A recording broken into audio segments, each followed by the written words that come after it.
All right, folks, we're just 2 minutes away from the show we've all been waiting for, The Lion's Den. You know it's about to be crazy, interesting, and downright hilarious tonight. If you've been here before, you already know why this is one of the few shows that keeps you glued to the screen the entire time. The host, fearless. What can I say? The man's a legend. Handsome, well-built, and an intellectual powerhouse. Quick-witted doesn't even begin to describe him. This guy handles every topic like a pro and never misses a beat. And you can't forget Keenal from Black Man Travels. Deep thinker, always dropping knowledge, bringing those big conversations that really make you sit back and reflect. He's all about opening up your mind to new perspectives. Oh, and when Ronin steps in, it's a whole different vibe. The man brings balance, discipline, and humor all wrapped into one. He's the kind of guy that can crack you up 1 second and drop wisdom the next. This is grown folks talk. No nonsense, no drama. Just real, respectful conversations. They get into the deep stuff, but they always respect everyone's viewpoint. You can trust the Lion's Den to bring real, unfiltered, adult conversations with that perfect mix of intellect and fun. You've got your popcorn ready, right? Because in just about a minute, this place is gonna light up. Get comfortable, hit that subscribe button if you haven't, and make sure you're locked in. Let's go. The Lion's Den is about to start. All right, it's almost time. I've been waiting for this all week. Is it just me, or does time slow down when you're waiting for the Lion's Den to start? Come on, let's go. I got things to say tonight. I'm ready to hop on the panel. You better have subscribed already. If you haven't hit that subscribe button and smash the like by now, what are you waiting for? You gotta support the Den, people. Hit that notification bell too, unless you want to miss out and hear about it later. This is the show you don't want to miss. Every week I'm here waiting. The energy, the conversations is about to get real. Tick tock, I swear this is the longest minute of my life. Tick tock, tick tock. The panel tonight's gonna be fire. I can feel it. Who's joining tonight? Let's go. Hit that subscribe button already. Yo, grab your popcorn, grab your drink. It's about to go down. You're not ready for what's coming. I got my snacks, my drink, And I'm locked in. Let's get this show started. All right. Quiet down. The show's about to start. Everyone ready? Silence. The Lion's Den is about to begin. Let's go. What's up, everybody? This is your boy Keenal, aka Black Man Travels, with my fellow podcasters, Rolling Travelers, and Fearless. What's up, guys? How you guys doing? Yay! Hey, seem like you seem like you gotten situated over there in the Philippines, Mr. Roland. Yeah, man, I'm pretty secure. I'm actually happy. It's a little surreal being here, but my situation is definitely bright. You know what I mean? I'm locked in for at least 2 months already on the expat life. I secured a 3-month lease on a property in the province where I'll be going next, but I'm locked in here in BGC for the rest of the month. All right, awesome. How are things with you over there, Fearless? Oh man, just celebrating Mother's Day for all the mothers I know and all the ones that say I'm their daddy.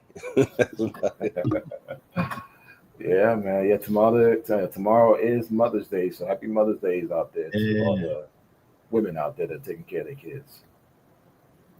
But anyway, man, we have an interesting topic. It's been a while that we had our live stream because we're all getting situated, especially with Roland, moving overseas across the globe, getting situated at an expat over there in the Philippines. But there's an interesting topic that's been floating around all across TikTok.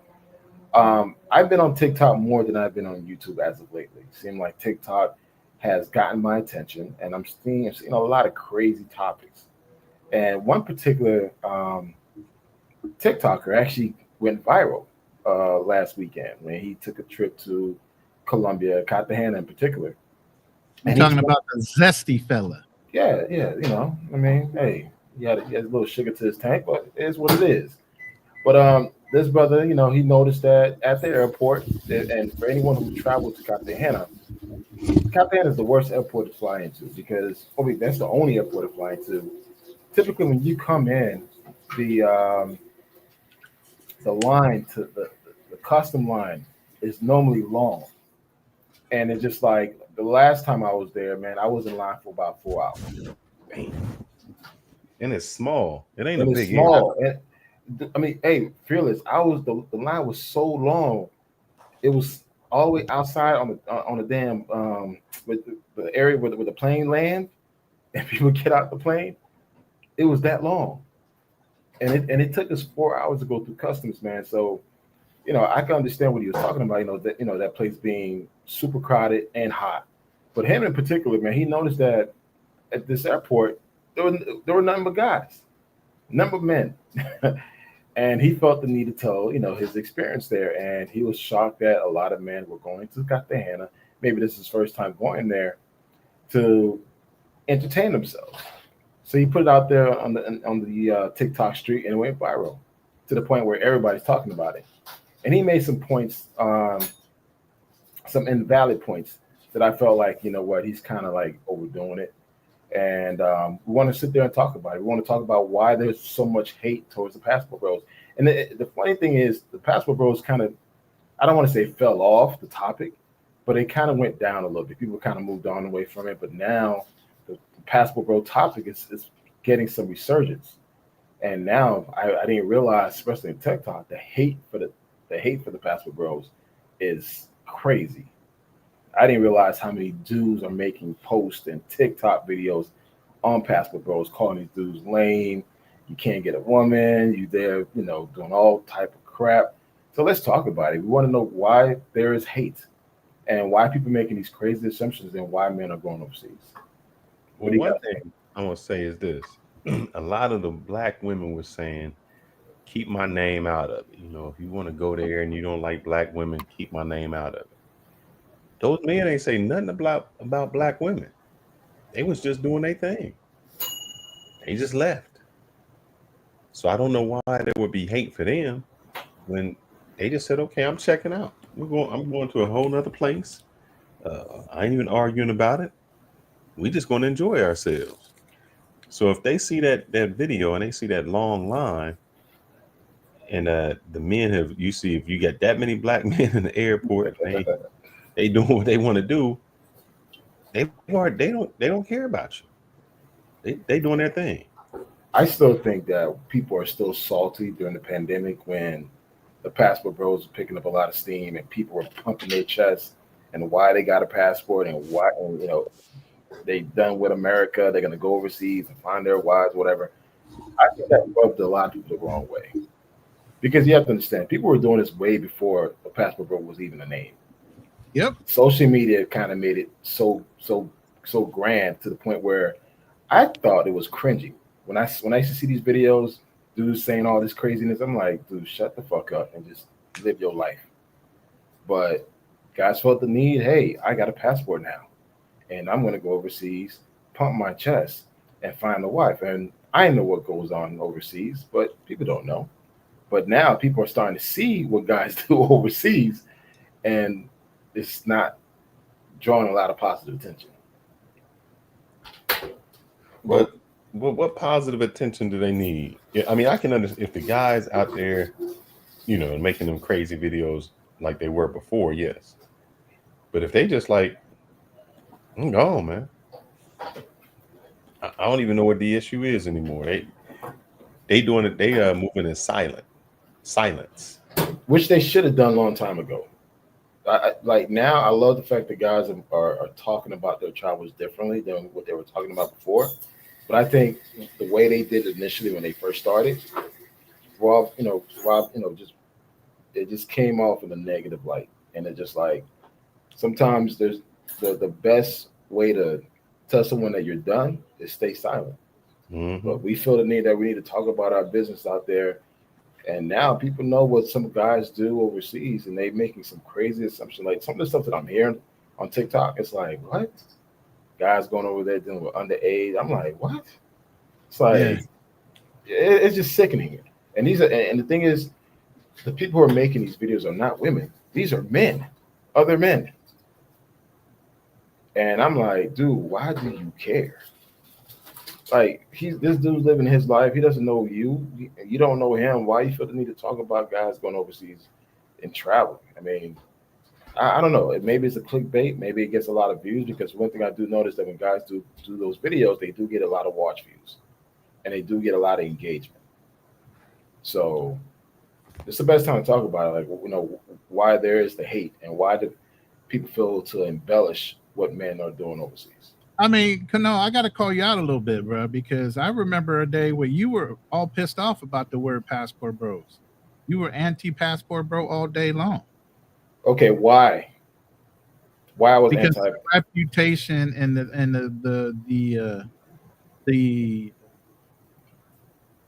I'm waiting. Reputation, but I mean, people again. What they stood for. You didn't like what they stood. I'm all about having guys traveling. I'm all about that shit. You know, I have a website. You know, I'm a content creator as well. I want to see men travel, particularly black men traveling, because black men they don't travel like that. We just started traveling. However, it's the way you do about things. Right. I look at things from a marketing perspective where optics is everything. During the pandemic, man, it was a lot of fuck shit that was been posting and dudes claiming passport bros doing this and that, whatever, where I know the true history of the passport bros. But again, I was not approved of it because again, there's a way, if you're done with certain people or certain societies, dude, shut up and keep it moving. Why continue to make posts and videos about it, talking about it? And it was just negative. And I knew that it was going to hit a bad light. And guess what happened? Everything that I said it was going to happen, happened. Everything. Because again, I'm looking at it from a branding, marketing perspective. Yeah, you're going to get the attention. That's what you want, but it's not going to be positive attention. Right. So, I mean, honestly, I'm not hating. And again, the crazy thing, I was called a hater. Me, a hater of all people.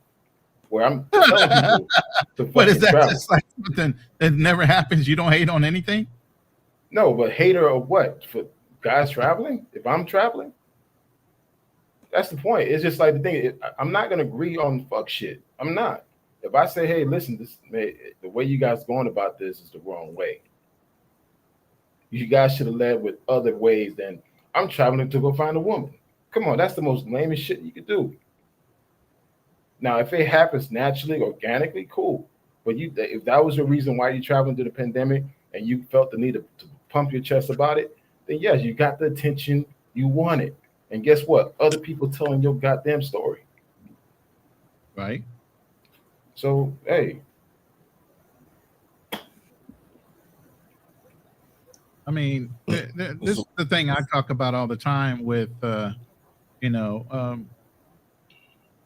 for some reason, every other culture in the world can creep around the planet, and I don't even want to use the word creep. They can go anywhere on the planet, and their women don't talk bad about them. They don't say anything, as well as their women travel all over the planet. It's something innate within the Black community.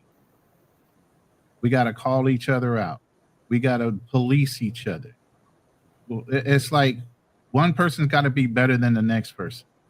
We got a peacock. We got a showboat. Like we never been there. Yeah, there was one thing I always learned and was mentored about. Act like you've been there before.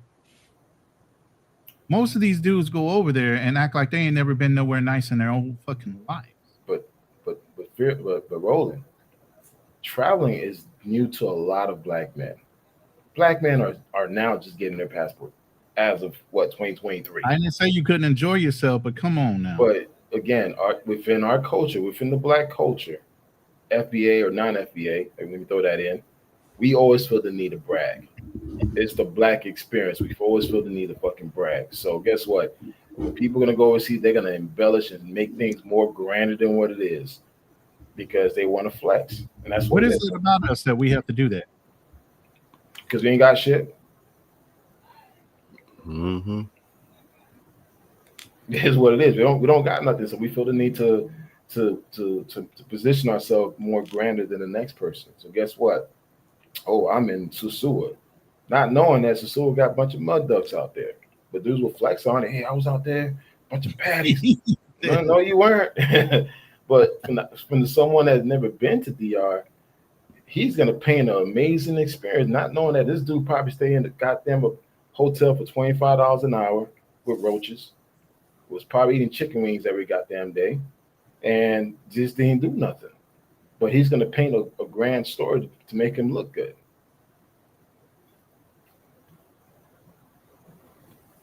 What you say about this comment here? Black folks don't carry themselves with class.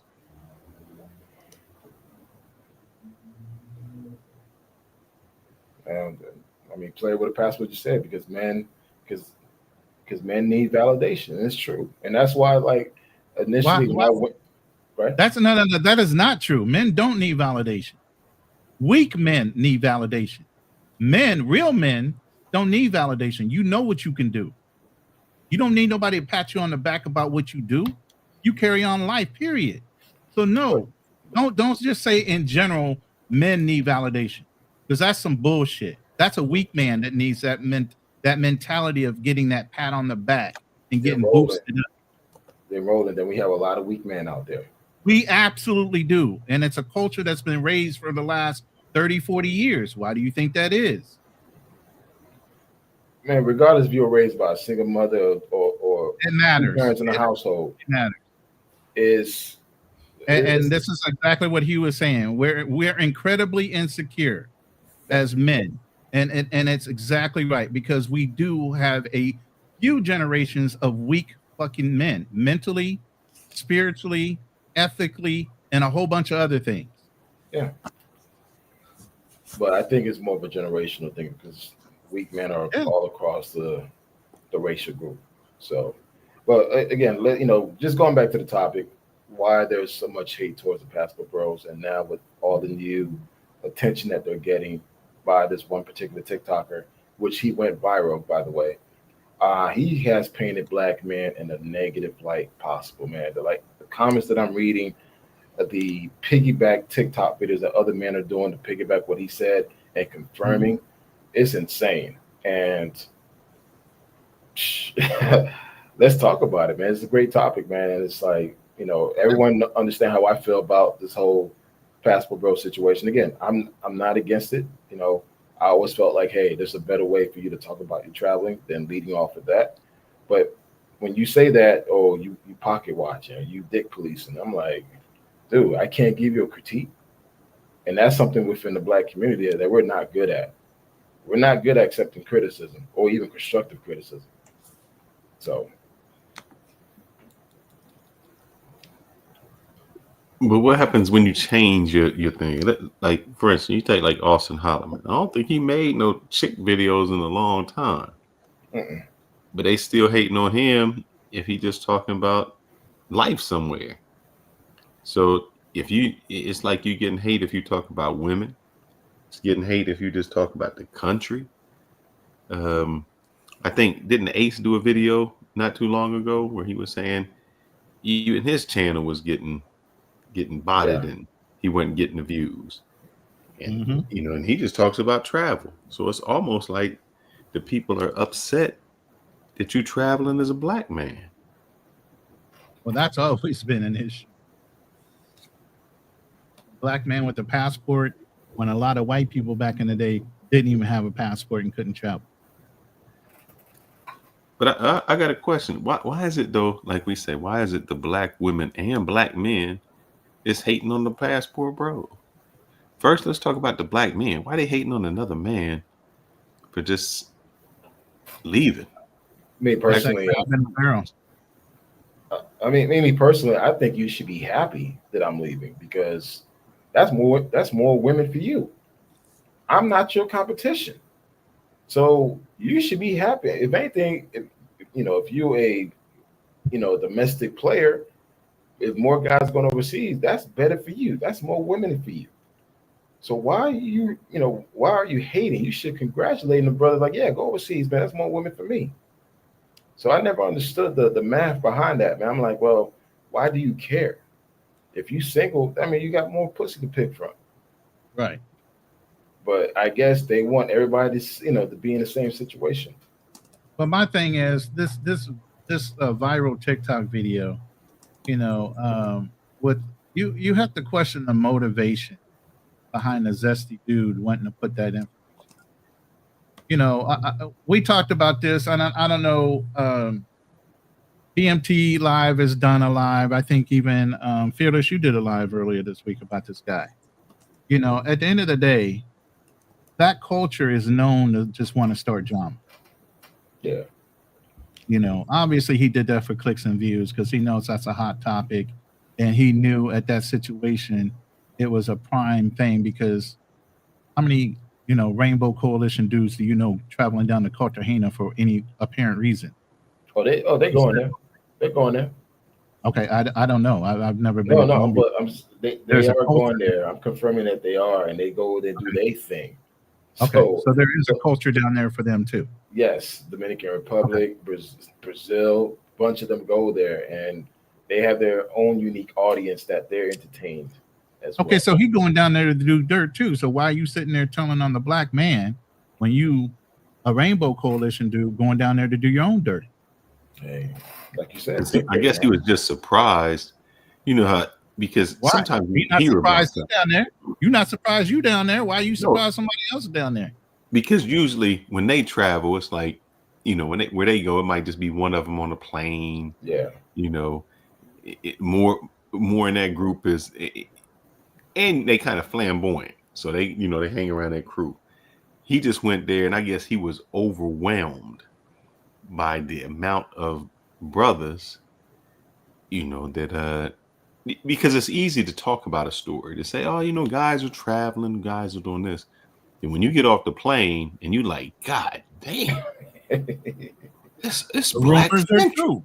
Yeah. But it's true though. It's true though. Because like for instance, when I fly into the Dominican Republic, I live, my wife family lives in the North Coast. So we flying into Puerto Plata. When you fly into Puerto Plata, that's near Sosúa.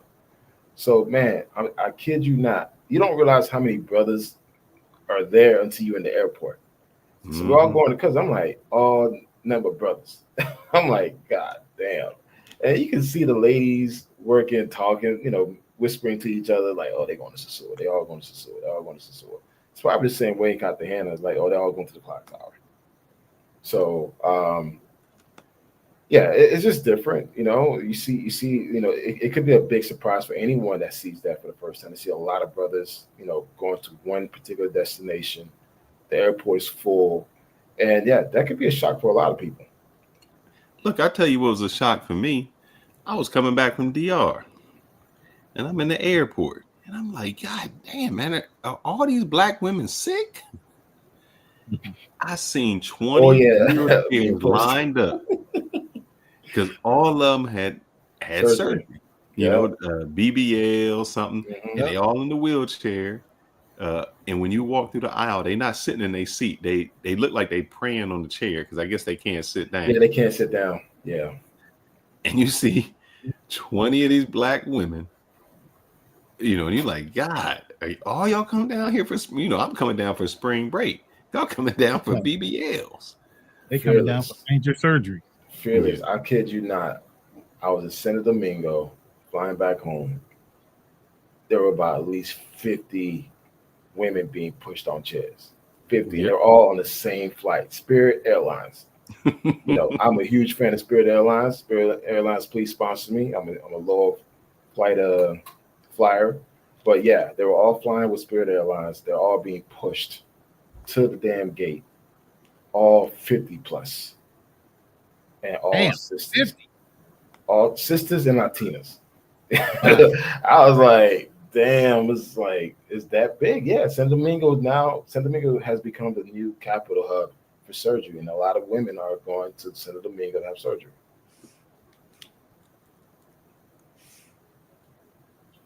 So I guess how that surprised Tim was how it surprised me. I knew that women were doing it, but when you see it all in one flight, all at one place, yeah, right. Like, wow, this is ridiculous. And it wasn't a cute one in the bunch. Like, I mean, you have to understand, most of the women that are having that surgery, they're probably up there in the mid-40s, late 30s. They don't care about the face too much. They just care about having a big butt and a small waist. Good. And again, it's like they just do whatever it takes to get that look. And the thing is, so many of them are dying during that process. Never trust a big butt and a smile. That girl is poison. But yeah, man. But anyway, hey, do we have those videos uploaded yet? Because I can't see. I cannot download them, man. You might have to share. Can you share? I can't share because the audio, for some reason, whenever I play, you can't hear the audio. I can't download them. I've tried several different ways. Without the link, it just does not If I didn't Love switch it. over phones, I wouldn't have downed my my WhatsApp. Is how I only have it on one phone. I can't split it. That's all good. That's all good. But anyway, guys, I mean, I want to know, based on all the viewers that's actually watching, it's like, what are your thoughts of this whole hating situation? Like, why do you feel other men hating other men for traveling overseas for whatever reason?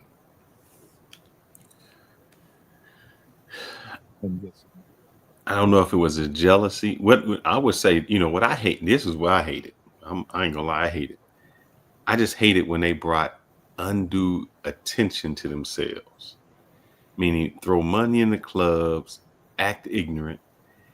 And I'm just not even saying black men. There's a video of a black woman in Dominican Republic. She's on like it looked like a cruise of some sort.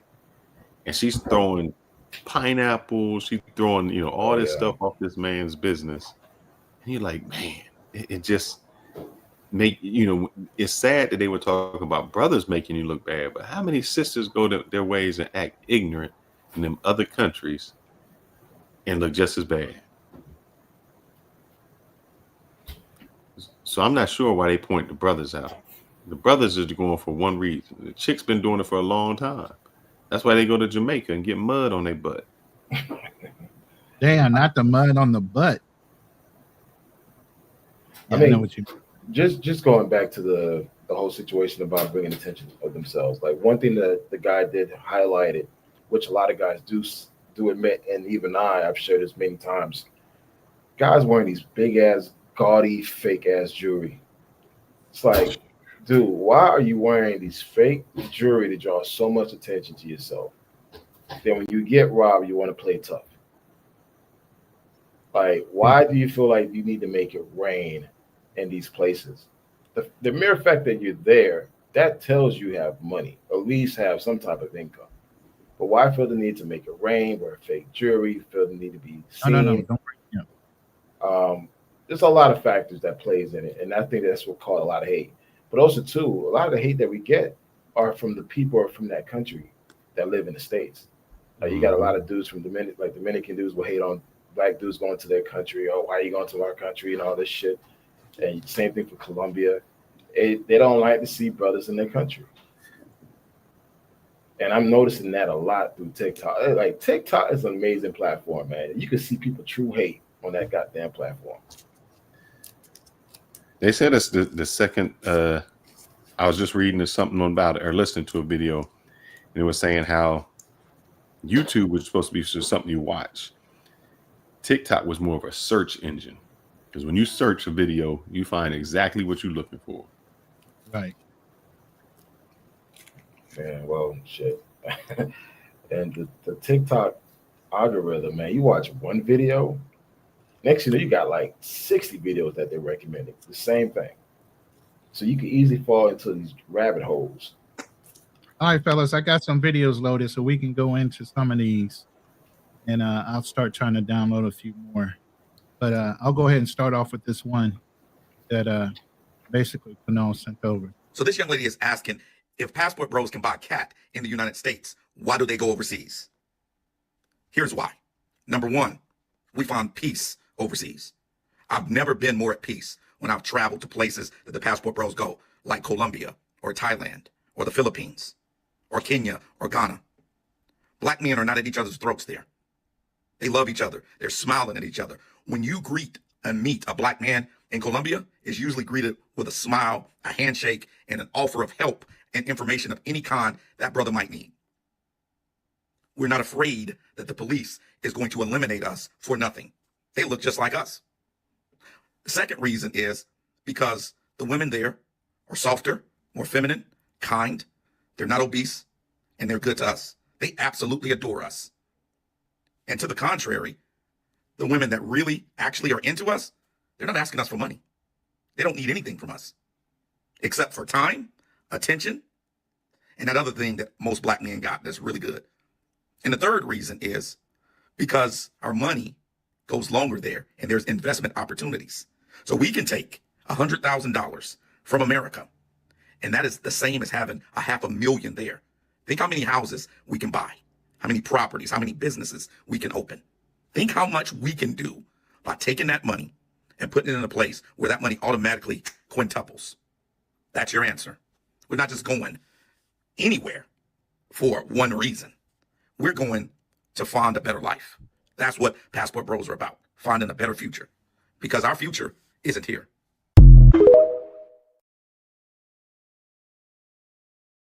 Now, this guy just started traveling. I mean, he's trying to position himself as an expert, but he's not. I called him out a few times on his TikTok about that. But I understand the premise, where he's taking this. If Passport Bros would have started off with that during the pandemic, that would have been a perfect storyline to use. But we did it. They chose, hey, we're going to go find a woman that is fit, feminine, and friendly. The same shit that everyone else is talking about in the States. And you have to keep in mind, the climate back then was not all that positive.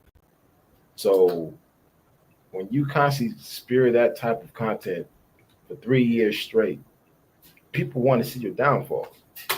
So when they start hearing guys getting scoped, drugged, robbed, killed, guess what people were doing in the States? They were celebrating that shit. So, yeah, we're traveling for more than that for the box. There's a lot of multiple reasons why we're traveling. And also, too, because we can. And why do you care? Not all of us, though.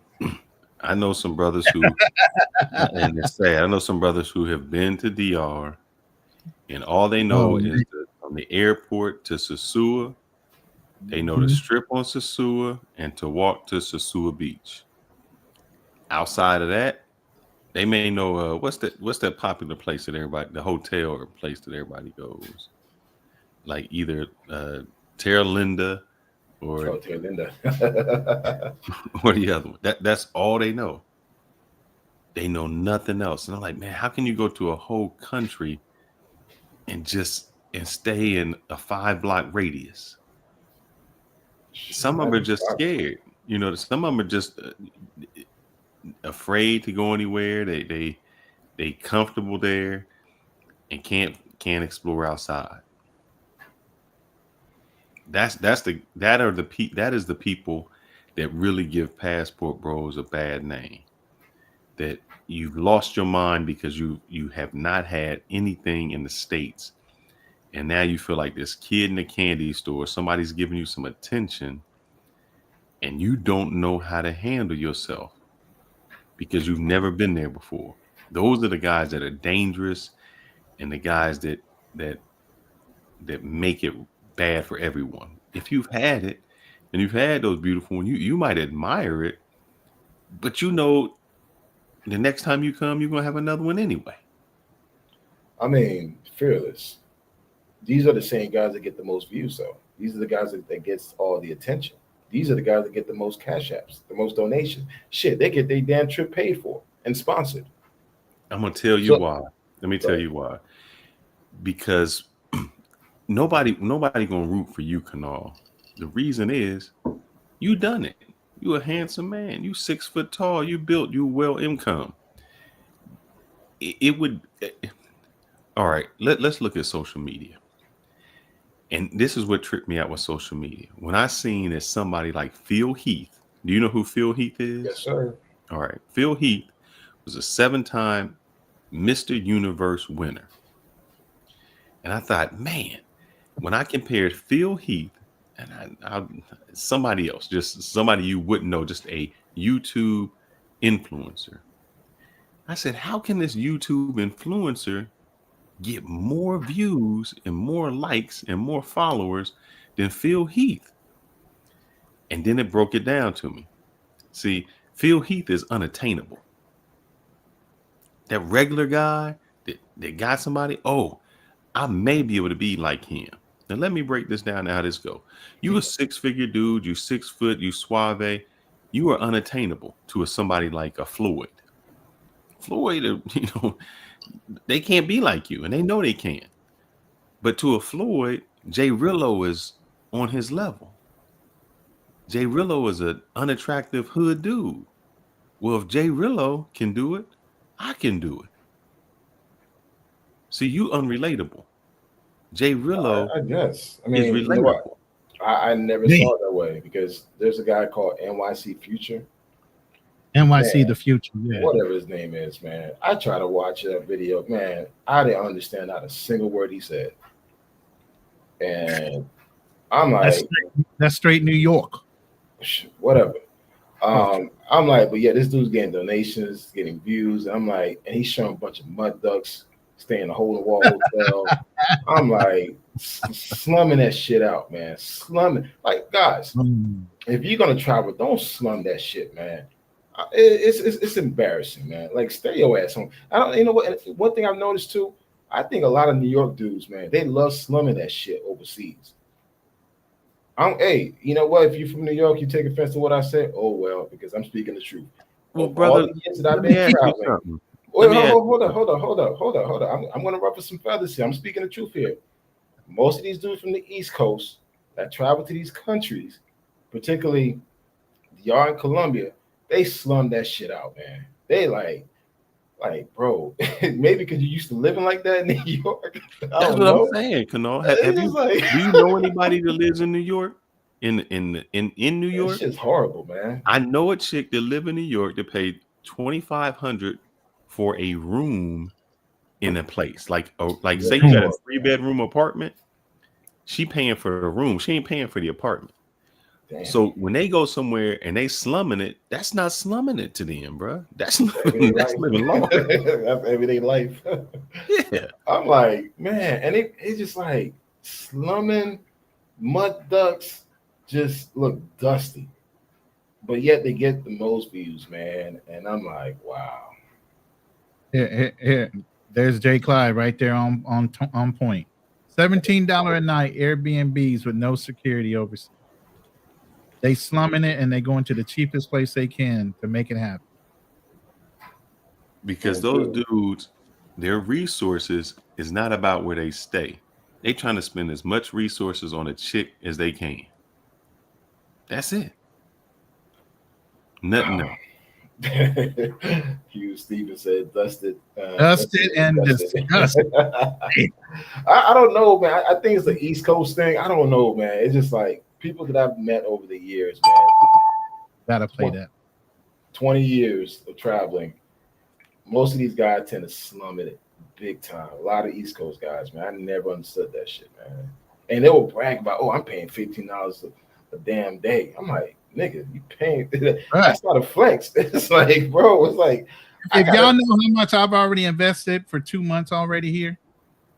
How much? I'm locked in for 2 months already. $1,600 on this spot alone. Man, look.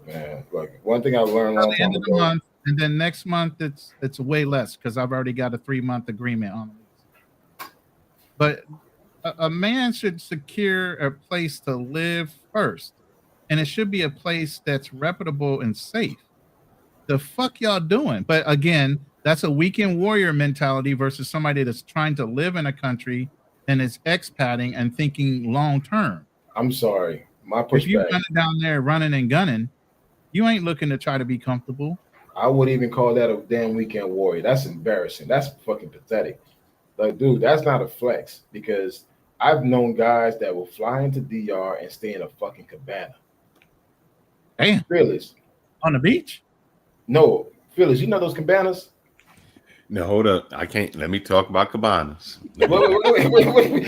I have no idea what y'all talking about. What is that shit? Okay. Right, Cabana is a place that you go there to smash a chick and leave. That's it. You rent it. I've stayed in a cabana, so I can't. But here's the difference.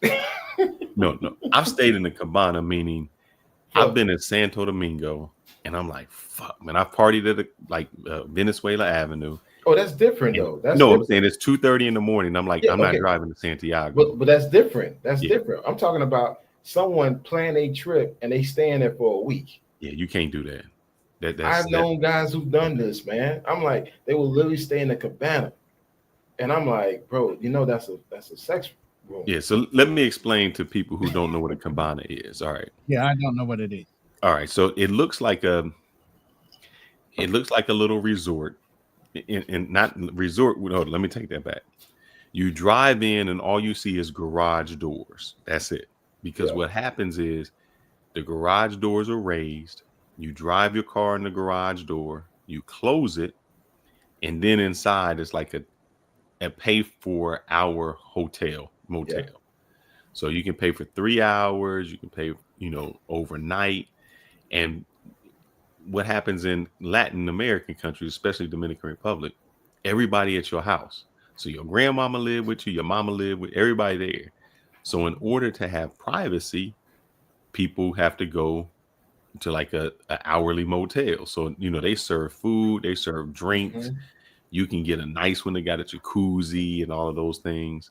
But it's meant to be for a temporary stay, either by the hour or you can stay overnight. Like I've stayed overnight because I just didn't, like, maybe my flight got in and I was like, I'm not driving. I did not want to drive in DR late. Yeah. Too many things go on. They calling you at 7 o'clock, like, hey, it's time for your ass to check out. So there's no way that I could think of you staying there. It's cheap. I will say that, I could stay like that's $17 a night, at 1 o'clock in the morning to 8 o'clock in the morning. Like, shoot, yeah, I'll pay this $17 just to crash, but it's not a place that you live in.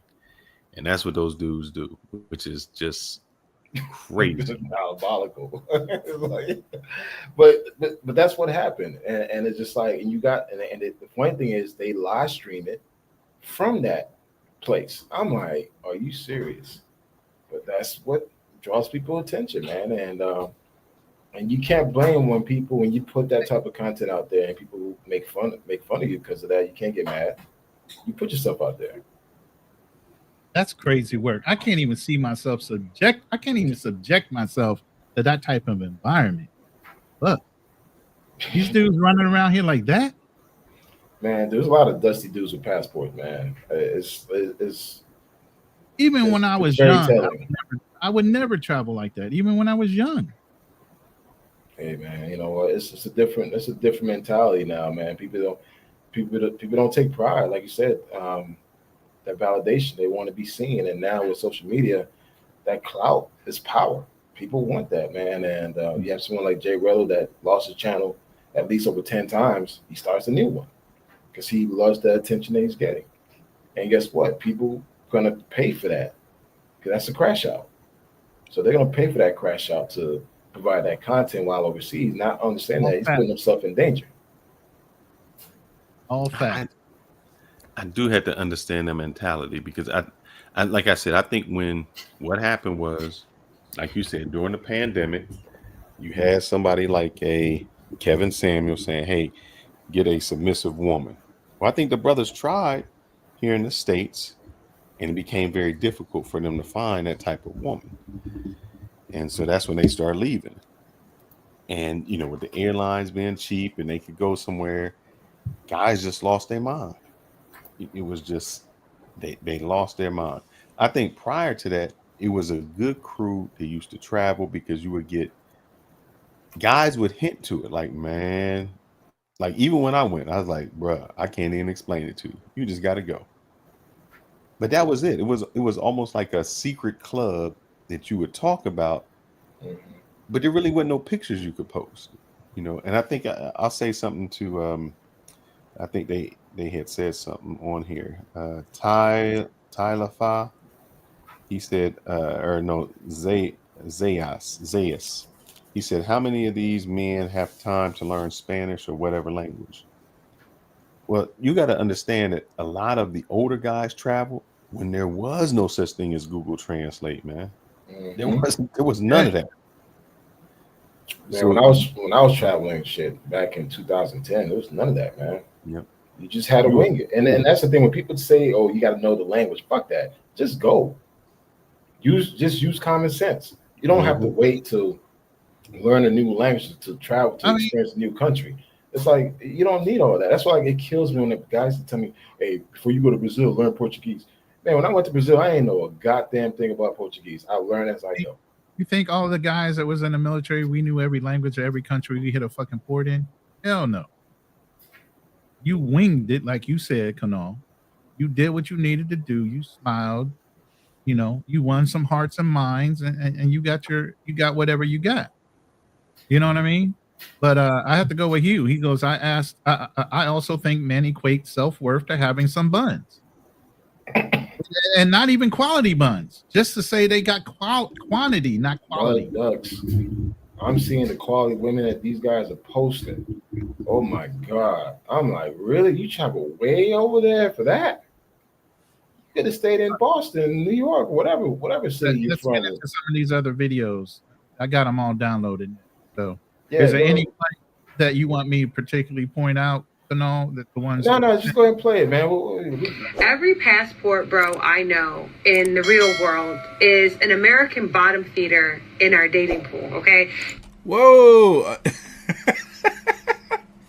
When American women hate the fact that they're losing out on potential partners because men are deciding to sail ship or hop in the plane and fly over to another country to find a woman that may be more suitable for his needs.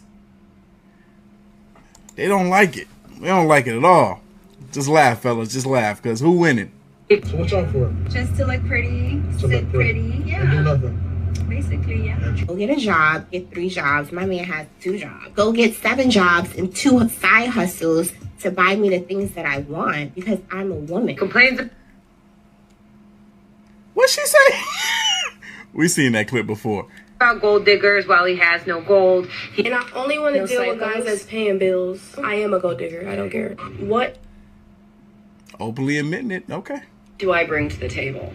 Excellent question. Let me guess. I am the table.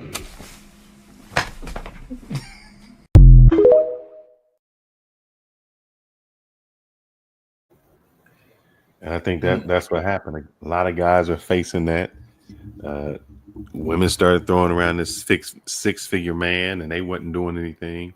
They wanted to be supported. And a lot of the men, found out that more bang for my buck is overseas. I can eat better. I can do all of these things better. Why not just go there? I don't think you had to hate on black women or women in the States to do it. The best revenge is just silence going out. And a lot of women starting to see it. When guys aren't showing up to events and they just no longer even want to pay for dates and they're just kind of checking out. That's what happens. But I think they could have been done in silence. And you don't have to hate on them. I don't know of any man who, and maybe I'm wrong, are there a group of men out there that hate on women that travel? Not particularly. No. So men are saying, oh, go to Jamaica. Or, you care what y'all do. Y'all want to go down there on a nasty ass river, have a dude slather you down and then put a bag over his shit and fuck you. Unsanitary as it is, that's on y'all. I mean, never even had an issue. The mere fact that she started off with men that go overseas are bottom feeders. But you sure take the time to talk about bottom feeders. And this is where I go, and this is why I always say, like, listen, if you're done with something, why are you continuing to talk about it? Right. So you took the time to create content around bottom feeders, which you don't care for, but you really do care for because they left. And I think there was a video and this is what's happening. There was a video of a girl in Atlanta. They were on the app, are you dating my man? And the girl posted this dude, and it was like 10 women saying, yes, I'm dating him. And one woman was like, oh yeah, we sleep together and he don't like to use condoms. The other one was like, I'm not going to stop sleeping with him.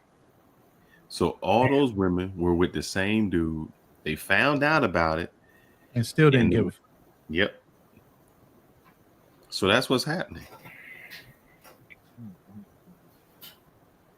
They're getting to the point where either the guys are checking out or the guys that are not checking out are just running through them.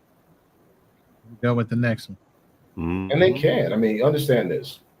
Here in Atlanta, majority of women are going for the rich African, the rich Nigerian that's running scams all over the place, the scammer, the so-called corporate thug that owns a record label. There's a certain prototype of guys that they're going for here in Atlanta. And they're all fucking the same dudes. While the other set of men that tend to be more the nerdy or just regular Joe Blow are just not getting no attention. I see that shit all the time when I go out. Yeah. And everybody wants nowadays 6 feet is short. They want 6'5" or better. They want to make sure everyone has a beard. Not everyone can grow a beard. Everybody got to have a beard now.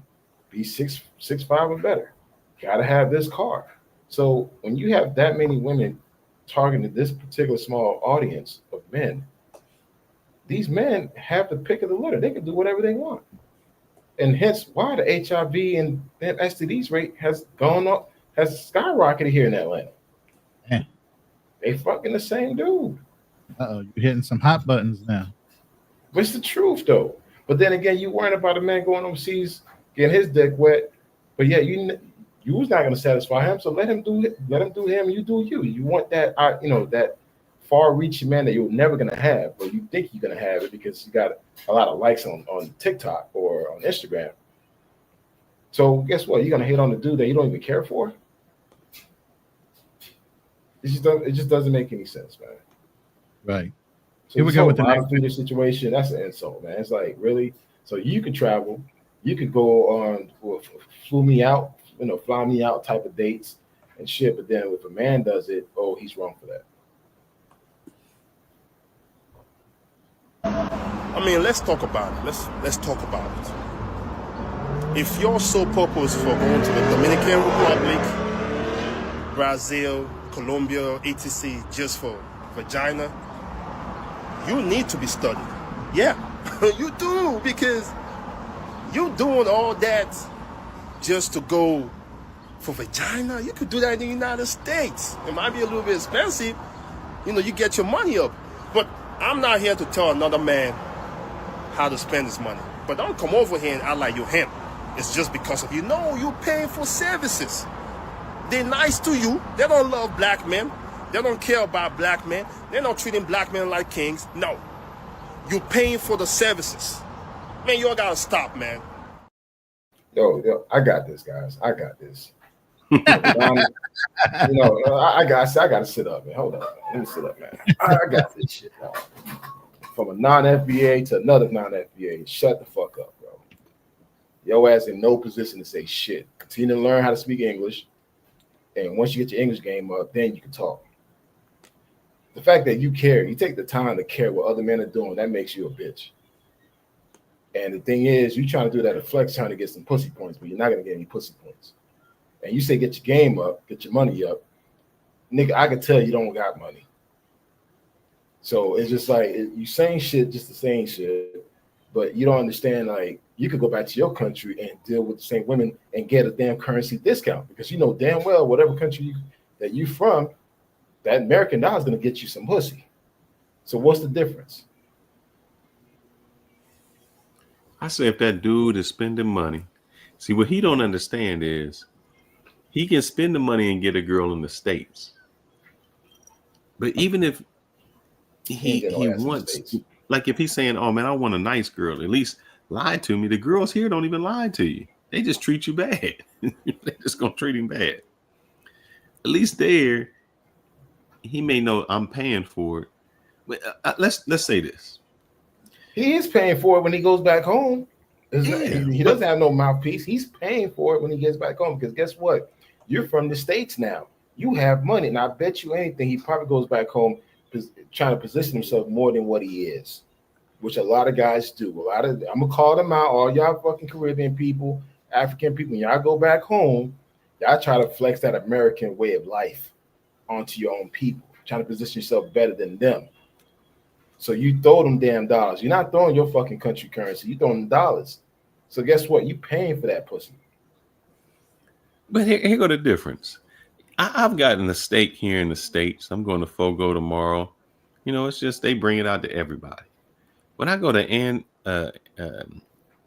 Carne de Andreas in Bogota, and I get the Tomahawk, man, they like celebrate. Now that's kind of how I feel here. It's like, they come out, they clapping, they got they got everything going on. That's how kind of brothers feels like they're like, yeah, I can get some in the States, but damn, I don't even get the care. It's like the wham bam. Thank you, man. They ain't even pretending they like me. They just counting the minutes for me to get up. So guys, It's no they different paying in here. for it. I mean, how many women here in this country are using guys for dinner dates? They got your number saved as a sucker. Absolutely. Sucker meal. A meal sucker. And it's just like they know when to call your ass. They got a on meal Friday sucker, or they Saturday. got a car You got sucker, paid. they got to run around town and go shopping sucker. They got at least 10 of you ninjas in their phone for random ass things that they want, aside for the guy that's in her phone that says blow your back out night. Dude, I've shared this story with you guys. When I was in graduate school in Chicago, I was dating this badass chick, right? This dude was a lawyer. A brother was a lawyer. He used to love, drive his Range Rovers, make sure like he's a big time dude. So guess what she did? While I'm getting head from her, she put the dude on the speaker and told the dude, like, hey, listen, can you bring me some food? Dude went to go buy some food. He said, hey, I got a friend here too. Can you hook her up as well? She ordered the meal for me. She went downstairs, got the goddamn meal, and brought it back up to me. So it's like this dude saying that, hey, get your money game up. Like, bro, don't get played for a sucker here. Yeah. You can get your money game up, and they still got that dude, like I said, for late night booty calls. You ain't him. Yeah. And he tried to use that. Again, bro, listen, from a non-FBA to a fellow non-FBA, bro. Like, bro, shut up, man. Shut up. You still learn the way and the culture of this country, man. Sit back and continue to learn. You're no in position to say anything. Like, shut up. Okay. Let's go to the next thing. I fuck with y'all FBA people, man. I mean, I fuck with y'all. Okay. Y'all my people, man. You one of the cool ones. I'm one of the cool ones. Hey man, it's all good. I just don't like clown shit, man. It's like, bro, you just got here, man. Slow your roll, bro. Like, still learn the language. All right, here we go. All right, so I seen my dog Jeff make a video about the Passport Bros, and I just want to add my little 2 cents into the conversation. You know what? I used to support the Passport Bros. I used to be like, oh man, yeah, y'all go over there, man. These hoes don't act right over here, man. But you want to know what my thought is about the Passport Bros? You know what I think about the Passport Bros, man? I think y'all just don't get no hoes. Passport Bros just don't get hoes in their area. So they switch countries to try to get a hoe that doesn't even fucking speak English and try to marry her and bring her back over here, not knowing that she's a whore over there, though. Like my thing is, bro, women act the same everywhere. It's not just America. Like, hoes are gonna be hoes, bro, and women are gonna be women. Y'all are going over there to the DR paying for the cheeks, bro. Being a Passport Bro is lame. Not gonna lie. And I'm sorry, I know I'm gonna get a lot of hate for this one. But bro, being a Passport Bro must suck, bro. When I hear y'all say, oh, Western women, they just, they're masculine, all I hear is, I don't get hoes on the West. That's all I hear, bro.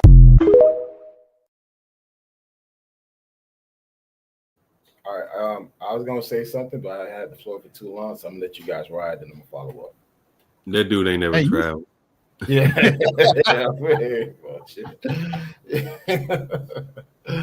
Oh man, like. Oh man, we got one of the Passport Bro authoritarians in here. Hey, stop hating on the tethers who love American, proud Nigerian, Georgian, Jamaican tether. That's a running joke because everybody thinks BMTs, not FBA. No, I mean, you serious? I know you know that. And I know you gave a shout out, Ronin, but I also want to give a shout out to Mr. Smith. Thank you, sir. I know he is sponsoring brothers at the first of the month. He did a round trip for the Cash Apps. I was one of those recipients. So I want to give a shout out to that brother for just supporting the channel just because. Thank you, Mr. Stephen Smith, for that. That is much appreciated, my brother. Happy Mother's Day to you and your family. And I'm glad that you are a faithful watcher and a supporter. All All right, man. You know what? I'm on tonight, man. It is what it is. Yeah, man. Go ahead and get it out. It's been a minute for you. So yeah, come on, it's all good. I mean, again, guys, I want to make it clear. I got nothing against Passport Bros. Everyone know I've been a constructive criticizer. Again, I just felt like, hey, the messaging was not right in the beginning, but now, there's a big shift, a big pivot in how they position themselves, which is awesome. My issue now is not with Passport Bros, but the people hating on them. And these are the people that never travel, that never gone anywhere, that just speaking out of assumptions. This dude keep on saying that they can't get hoes. You're right. I don't get hoes. I get women. So while you continue to target, there's a big difference. So yeah, you can get the hoes. I get women. And it's just like, I don't put myself in a situation where I'm around certain tier of people. So the fact that you can sit in your car and you can make a comment and make wild assumption thinking that men are traveling simply for that, it's crazy. And for someone myself who is married to a foreigner, it's not that easy to bring them back in the States. This whole assumption thinking that, you could just bring them back in the States.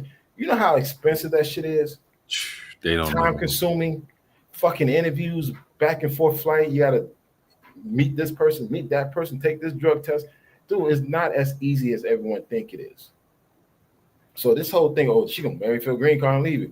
Listen, it takes time. It takes years. It doesn't happen overnight. Okay, BMT Live, stop ducking this debate. BMT, do you want to come up, man? Hey, you know what? Listen, I reached out to I reached out to BMT privately. Hey, listen, let's you and I could do a show. Hey, I got his email right now. I can send him the I got his information already. I reached out to him. Do you want me to send him a link? Wait, hold up. No, BMT gonna talk his shit. Guess what? I reached out to him privately. I said, hey, listen, let's you and I do a show. Me versus you. And you can ask me any questions you want, and I can ask you any question you want, and we'll just be transparent. Yeah, we'll do it someday. I never got that someday. But we're gonna make it happen right now. Now I'm gonna try to tell these brothers right now. BMT, look at your email.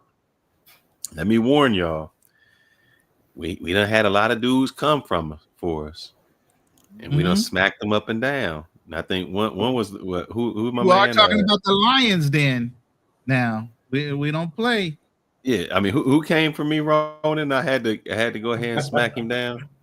Man, too many. What was my man's name? Too many. But no, I'm trying to remember who was it. I just had a debate with him on he want to be authoritarian with the women. Oh, you talking about? Oh man, you're not talking about Rob. You talking about No Excuse? Yeah, No Excuse. Now, I'm letting y'all know when y'all come for us, we gonna be ready, and we don't like to embarrass y'all, but when y'all come, we will smack you down and make you look bad and make you. He came twice. The first time I ran through him, and that's 3 times. Yeah, no, there's 3 times that he came through. He's come through 3 times, and each time for some reason he felt like he didn't sound exactly right. But his last time, he knew he didn't. It was over. He gave up he was no mas midway through. He was like, hey, matter of fact, he changed his whole strategy and all. He was like, well, come on. He said he at the gym. He ain't gonna come up. No, I mean, the thing is, shout out to BMT again. That shit, I fuck with. I mean, I love his content now. Before, I was not a big fan of his content because I felt like he defending y'all for real tonight. He is actually trying to. Yeah, that's what I said. Like, I fuck with Passport Bros, man. I understand what you guys are doing, which is a big switch because the other year. No, I mean, I didn't like the fuck all shit. Up in the ad. Wait, hold up. They cleaned it up. They cleaned it up. Now it's okay. This is something I can stand behind on, and like, all right, cool. Keep pushing it. Like I said. And BMT knows I reached out to him privately, like, yo, me versus you. What's up? And here's the thing, I don't think that they cleaned it up. I think what happened was the dudes who was going over there on the fuck shit, it just got tired. It's like, yeah, okay, I'm on the fuck shit. Now what? And then now what is where they at now? They evolve. No, you got to. I mean, my thing is this. Like, I just felt that at the time, it was just too many flexing the wrong things. But now there's more better storytelling, more people telling about what really goes down in these countries. And again, the No Excuses of the World, the BMTs, they're doing a great job now. It's like I stand behind their content. I was like, yeah, this is cool because guess what? I'm out the game. I can't do shit now. But at the same time, I can support what you guys are doing. Mm-hmm. So I could watch by the sideline. I could agree and disagree. But this whole notion about people who don't understand why we travel, and there's multiple reasons why we're traveling, but you're making wild, crazy assumptions based on no proof, no receipts, and no real life experience of traveling. Like, shut the fuck up, man. It's like, dude, you have no say in this conversation. You know, a lot of them just don't even know what happens, man. They and their only frame of reference is YouTube. Yeah, this whole notion that's about the whole thing. The green card is that easy. It's not that fucking easy, especially now Trump in office. Man, people are getting damn deported left and right due to false marriages. And it's just like, it's not that easy, man. It's like people think that you could just get married and bring them over here. It takes years, and it costs. You will pay out of the pocket for that. Yeah, they don't know. Now, you pay. Let me for read everything. this. Let me read this super chat out real quick. This is 15 Israeli dollars or whatever. I don't know what they call that specifically. He says, salute from Israel to the best, the trio on the YouTube, Ronin. And I guess he said, I saw you on your video in BGC. Yeah, I am finally here in the Philippines. For those that don't know and just joined, I got here Tuesday of this week. I'm actually 13 hours ahead or 12 hours ahead East Coast time. So it's already Sunday afternoon for me. You guys are going to bed. I'm already up. So happy Mother's Day. Haha. But I'm here by myself.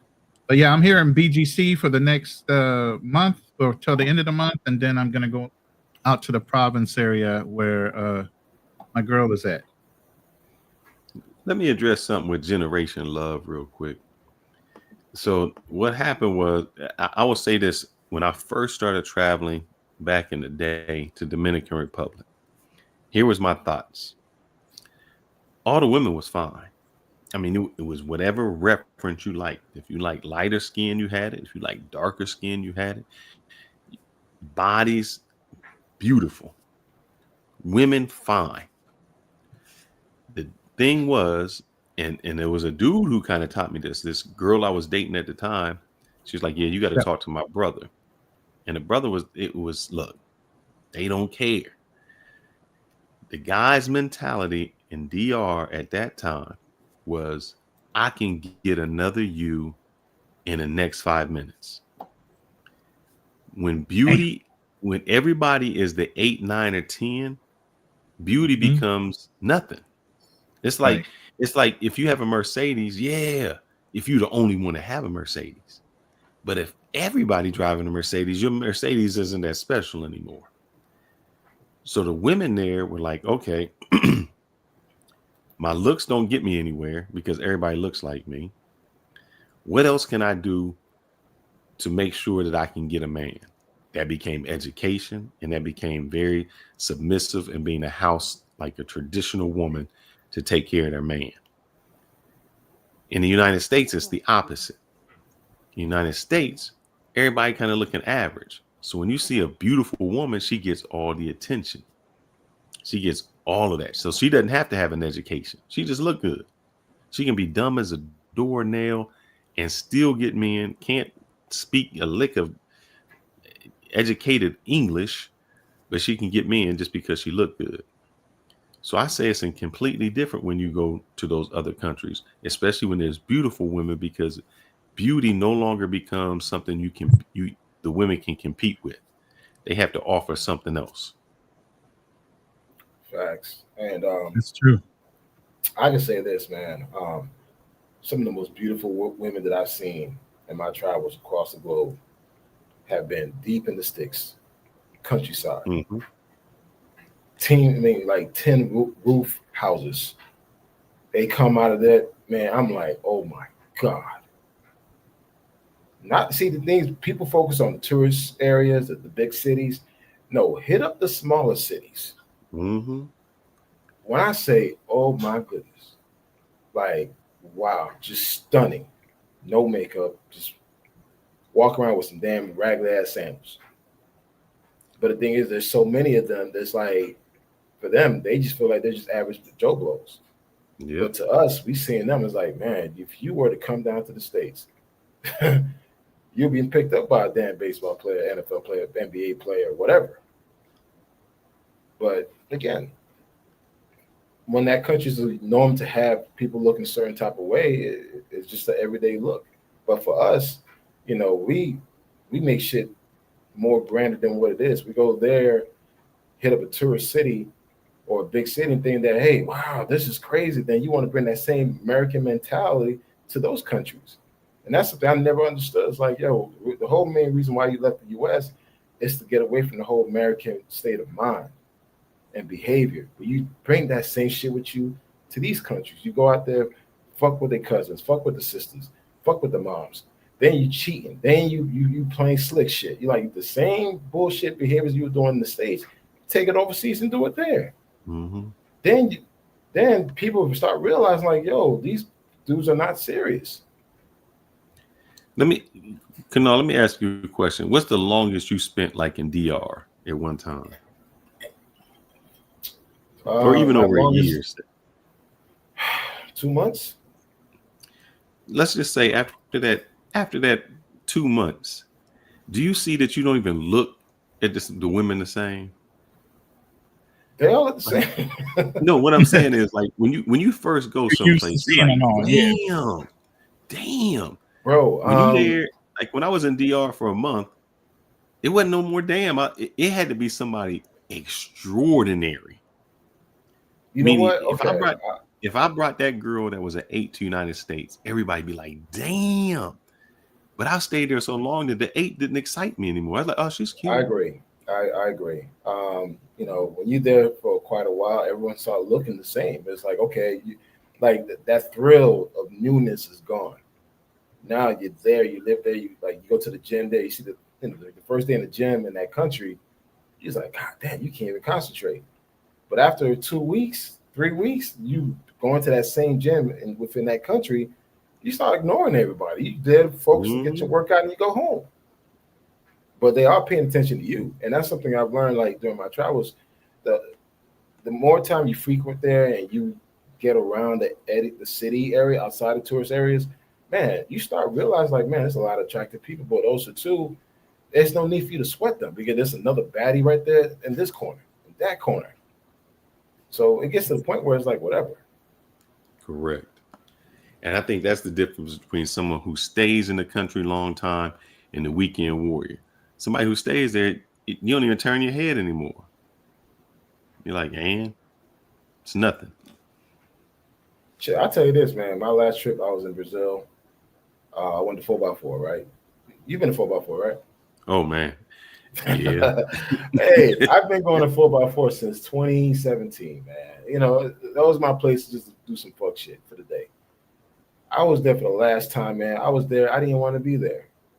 Like, it was nothing but just patties all around. I'm like, this shit ain't for me. You know, the last time I went, I actually brought my girl there. We just went there and just chilled, just laughing. We was with this Asian dude, man, and he was so, I ain't never, look, I've never met a man in my life that was as cheap as him. I never. Hey, I probably got to do that to beat him cheap wise. And we sat there and just laughed at him, man. We was chilling there. But you go for a different reason. It becomes just entertaining. You just start to watch and look at people. But like the whole story behind this, like my last trip in Brazil, is that even at the beach, man, it's like I kind of just felt numb to it. Mm-hmm. Now I had a couple of new guys with me. I was kind of living through them because they were like goo goo gaga off of every shit. I'm like whatever. But yeah, it's like once you get to the point where you used to just seeing baddies everywhere you go, and you've gone to multiple countries and you're seeing baddies, like whatever. It's like it is what it is now. It's like okay, I'm used to seeing that now. But to someone who lives somewhere, in fucking, somewhere in Augusta, Georgia, or or somewhere in a small city that goes to another country, man, yeah, man, they're gonna be blown out of the water when they see that stuff, man, and they get easily gassed. But for me, now overseas, it's just like whatever. Like I got to see something extremely exotic, like something completely different, like a redhead type of something that's gonna make me like see that person like, damn, I've never seen this before. Generation Love said he sees more hustle in DR than hospitality. I would ask, where have you been in DR? Yeah. Because I tell dudes to get on the bus from Santo Domingo and everywhere it stops, it's a whole different place. Bonao, La Vega, Mocha, Constanza. Shit, if you go to Santiago, the further up you go, that's a whole different atmosphere. Like you don't realize when you go to Constanza, it's like 40 degrees, 30 degrees up there. So and a whole different look. Whole different look. When you see blue eyes, completely white, light-skinned Dominicans. Like these are the Dominicans you don't see on the coastal. They look completely European. Then certain parts of DR or certain parts of Colombia, you see more of the native looking type of people, or more the mulatto type of people. It's like the thing is people get stuck on stupid on one particular area. Like Colombia, when you go to Bogota, it's a different look. Medellin is a different look. Cali is a different look. Cartagena is a different look. Chocó is a different look. Buenaventura is a different look. But the thing is, people get stuck on stupid in one particular area, and they think that they're an expert for that whole entire country. Let me get this next super chat out, and then we go to the next video.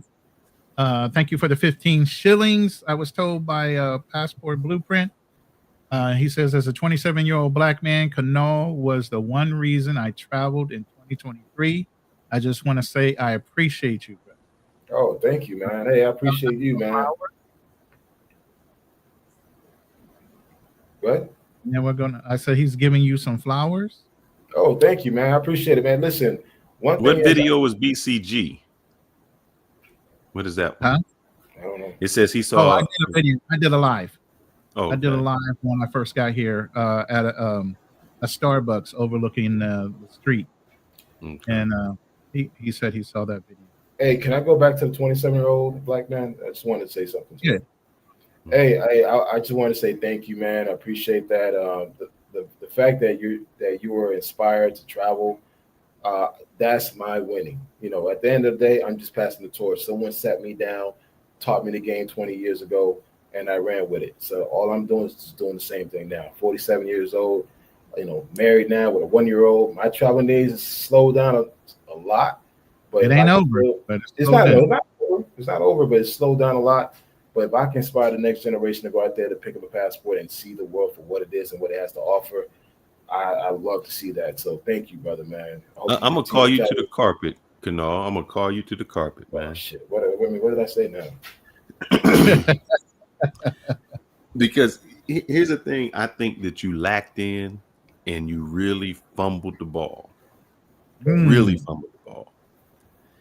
I'm gonna use 2 places. I'm gonna use 3 places that I know in the last year that you really could have made an impact. When we went to Cuba, you could have really videoed and showed how brothers go to Cuba and do things other than sex. You went to Mexico City. You could have videotaped everything that you did in Mexico City that was not sex related. You went to Cali, Colombia, and you let other brothers broadcast when you could have really been showing everything that you did outside of just having a good time. And I say that because somebody like this gentleman and the people watch, we say we go places, but we let the fuckery get seen when we could have really been broadcast. I mean, just think of everything we did. African American heritage. We took a tour. We went to all the popular spaces. I'm just talking about in Cuba. Yeah, we went Cuba, to the I beach. remember. We went to salsa clubs. We went all of these places that had nothing to do with anything with women, and we never really demonstrated that to other people. But you know what, man? Listen, first of all, I want to shout out to you and your wife, your beautiful wife, man. Because your wife, she made the trip a lot grander and amazing. Again, to this day, she still owes her flowers, man. It's like she made that Cuba trip amazing. I mean, it was good, but she made it amazing. So thank you for that. You know, sometimes, man, with these travels, man, I just enjoy the moment, man. It's like I understand as content creators want to go there and capture content, but sometimes I just want to take it all in. Like, just enjoy the moment and just understand, like, listen, I'm still a traveler. Like, I want to experience this. And sometimes as content creators, we're so focused on creating content, it takes the joy away from the trip. If you find it, show the brothers when we was in the bar, you know, that was Cuba. And only say that to the new traveler. We travel, and a lot of times we don't, you know, you just see the dark side. You see these dudes with these girls, and you don't see the actual things that we do, the fun stuff, you know, just go to a party, let's drink, let's go to dance, let's go to eat. I mean, just the adventures that we have. Actually, Ronin, I have something in the background while Phil was talking. You can see it. So this is us in Cuba, man. We got, you know, Eric, we got Trini, we got damn, I forgot his name already. Fuck. New York dude. King of Dreams. King of Dreams, Fearless. This is us in Cuba right here, man. We're having a good time. And it's like, yeah, I caught, you know, there's Fearless right there. So I mean, guys, we took the time to get to know each other. That's another thing too, guys. This is our first time meeting up in person. So this was like a get to know us type of trip. We got to know each other and fellowship and network, but also we learned a lot. So sometimes, man, you try to gather as much content as possible, but also too, you want to put the camera down and just enjoy the fellowshipping and the brotherhood. And which I have with Fearless, man. I consider Fearless a brother, Roland's a brother. And yeah, man, this is what traveling is all about, creating experiences, man. Go ahead, Fearless. No, I was saying this is a great thing that I don't think that we show enough of, to say, man, we actually, in none of these pics, it's like, oh man, y'all got these hoes, you got this. Nope. It's actually a cultural experience, food experience, sightseeing places. And you can do, even if you want chicks, say you want chicks, you can still do everything we did and have them as a side piece. You just don't have to make it your focus, because when you make it your focus, you miss out on a lot of things, a lot of culture, just a whole different experience that you miss out on. Yeah. And don't get twisted now. We got some action, dog. I'm saying, don't get twisted. Like I tell people, don't get twisted. I ain't that holy. But at the same time, my trip ain't all about that. Enjoy the time. Go ahead. and I just think if we show more of that I think we can change really what the perception. Well, you know what? I'm gonna push back because you and Roland have been making fun of my Cali trips. Y'all be saying I post me my damn Cali videos and shit. Y'all got tired of watching my damn Cali videos. So guess what? Fuck y'all. I ain't posting my shit no more. Well, we actually turned it into a game. Every time you played one of those videos. That was my last trip. What the hell you expect me to show, man? We were taking shots every time you played. Are you serious? Y'all playing game with my fucking We were getting drunk. Yeah, we were getting drunk. All right, see? All right, okay. I'm sharing content with you guys. Shit, I was the only one that was fucking traveling at the time too. Yeah, you were, man. You were. I was the only one putting in work. While you guys were still in the States, I was the one putting in work. Mexico City. And we appreciate you. Columbia. What happened? We appreciate you for it. Nah, man, you guys are making fun of my shit, bro. I don't like that. You know, I'm gonna tell you a story. My mom used to cook for a family of 15. It was just me and my brother growing up. And after you have the same meal 3 days in a row, you don't want to eat it no more. You damn near get sick of it. So then you got to turn it into something entertaining. So that's what we did. We turned it into something entertaining. You know what I'm saying? Next in line. Hey, how's it going? How you doing today, sir? How was your trip? Oh, man, my trip was great. Oh, nice. Where are you coming from? I was in Thailand. Did you visit Bangkok? Funny enough, the locals actually call it Krung Thep. They must have changed it where your ass left. Sir, there's a new policy where we're required to check phones now. Can I see yours? What is this, like a new policy? You gotta check everyone's phone? Not all of them, just the ones we suspect have suspicious activity. Do you really have to check it? That's policy, man.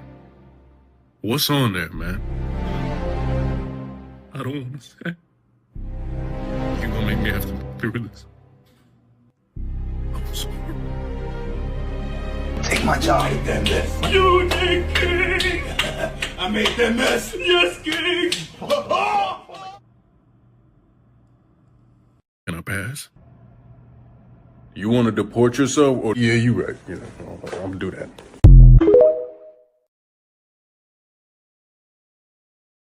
That's crazy, man. No, what the hell you got us watching up in here?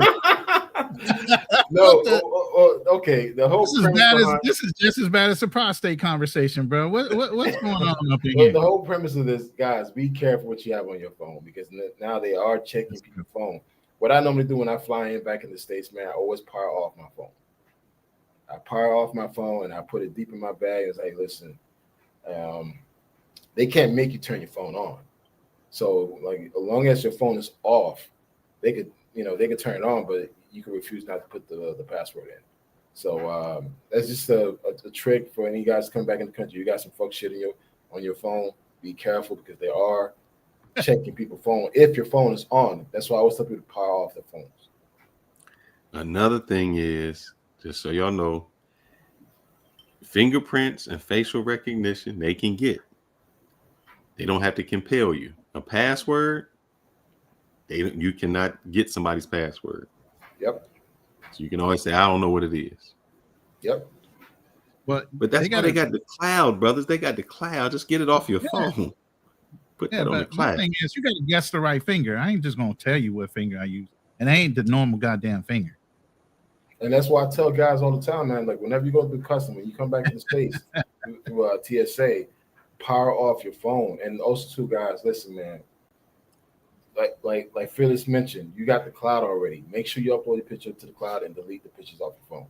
It's already in the cloud. So you can always come back and retrieve those pictures. So just always do that, man. Don't leave proof that you did something crazy that may hurt you in return. And that works the other way too. I know a gentleman who brought a girl from Brazil, and this wasn't her first time in the U.S. She came this time. They said, "Let's check your phone." They checked the phone and they see what profession she had been in. I don't know if she was currently doing that, but she had been in that profession, and she didn't make it out of the airport. They put her right back on the plane and sent her right back home. Yep. So that was the whole premise of that video, man. It just scare some people like, hey, be careful. Okay. And, be mindful. Real quick, Ronin, that was it's shekels, not shilling. Thank you, bro, for the clarification for the $6 shekel. Not a $6 shekel, a 6 shekel. I don't think we call it a dollar. Shekels. Well, yeah, that's true. 6 shekels. I have to get my foreign speak on. I'm out of America now. So I'm going to go ahead and play this dude, even though, I got my druthers. But we're going to let Kanal cook on this. This is for all the bros. And it's not going to be good. As you know, I live in Colombia. Bros, we got to do better. And I'm not saying all. We got to represent well. Especially when we're coming to Colombia and all these places. We are still men at the end of the day. Fellas, stop walking around flexing all these chains. That's how you become a target. If any of you guys are fighting people, stop doing that. You become a target. Now, I haven't seen that, but I'm just saying, this ain't America. Wrap the shit up. I'm not playing with you. Stop having sex with all these women without a condom. Some of them have diseases. Stop doing that. I get it. It feels better. Maybe you want to go on a kamikaze mission. I don't want that for you. I want you to live the best life that you can live fully. And that's not by doing that. There are Colombian women that know that they have diseases and they are purposely trying to give the disease because they're upset that somebody gave it to them. And it's rampant in Cartagena now. Shoot, there's videos out about it. So let's make a pact today and represent the brohood at the top level, at the best level. And the last thing, fellas, get your asses in the gym. I see too many freaking big ass bellies walking around. You mean we got all this money, we have all this fun, all this opportunity, and we being that lazy with our own bodies, our own temples? I love us. I really do. But apparently you don't love you.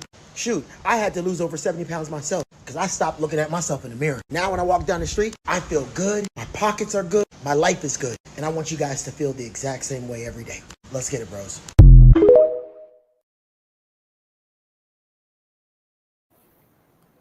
I know Kanal wanted this one. Go ahead, brother.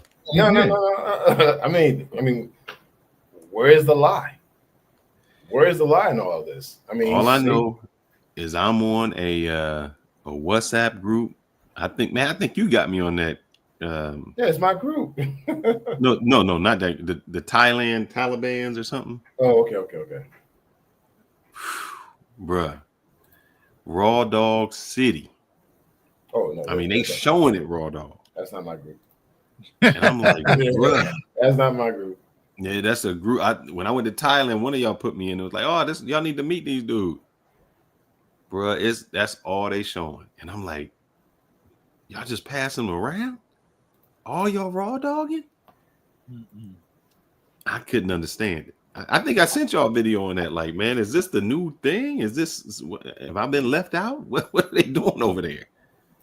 Yeah, that's a very common thing that's been going on for a while, where guys will literally pay a pro extra just to go raw. And and also too, like a lot of guys will, have multiple guys with one entertainer, all going raw. Like it's just a lot of sick shit that you see on these WhatsApp groups, and these guys are happy to share it, man. I'm like, that's disgusting.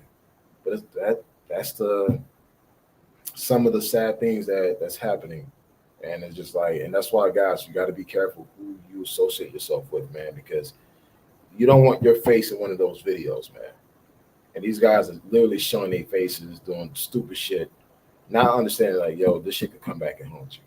So be careful, guys. Strap up. Don't share. I mean, if you have to share, stay home. And be careful, man. Just take better pride in how you carry yourself in these countries. People are looking at you. You are representing the United States. You are representing Black men of the United States. And lastly, what he said about your health, man, like it's sad to say, and I know Ro's going to push back. I'm prepared for that pushback. Dude, us Black men, we need to take better care of our health, man. Like I see a lot of us wobbling across these damn airports. Sloppy as fuck. It's big, smelling like Cheetos and shit. I'm speaking the truth, man. And you think that, hey, you're going to go find a wife like that? I'm just saying, you think you're going to find a wife if that's your reason to traveling. Yeah, you definitely not. But it's just like, take better care of yourself because, rest in peace to Charles Tyler. He died in Brazil. I was in Brazil when he died. I was there in 2017 when he passed away. When he first experienced a heart attack, then he actually ended up passing away a few days later. I was there. A few people that I know in the travel space have died overseas due to poor health. Take care of your fucking health, man. You flexing, you talking about you an expat or you a digital nomad, but yet have poor health. That shit's so ass backwards, man. If you're gonna live your best life overseas, just get your best version of yourself physically. You don't need to have a six-pack and none of. You don't need to be ripped. Just take care of yourself, man. Take pride, especially if you're trying to, bang someone 20 years younger than you. Dude, make sure you're capable of doing that. Get your stamina up. Yeah. And the thing is, you paying the chick. What you got to prove to her? I ain't trying to prove nothing to no chick I'm paying. I'm not trying to blow her back out. She's supposed to be, I'm paying her. I mean, she trying to rush you anyway. What you mean? She trying to get you up off of her so she can get to the next one. Hey, y'all trying to prove something to this chick. Like, if I do it good, she gonna give it to me free or something. Right. Y'all trying to give her the devil dick. She gets possessive and shit. Mm-hmm. Ain't the way that goes. Not at all, man. I'm saving this last video that you sent for the Zesty guy. Second version. Hold up. I want to share something with you guys real quick.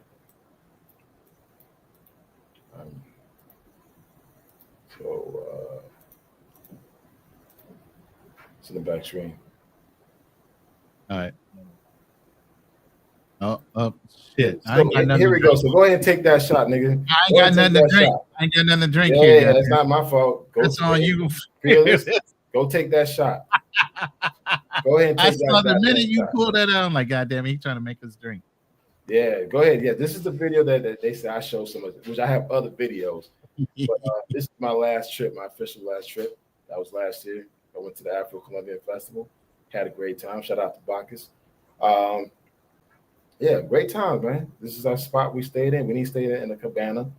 You know, we stayed in a cool spot. This is a 6-bedroom house with a private pool. I love the wall, man, the high walls.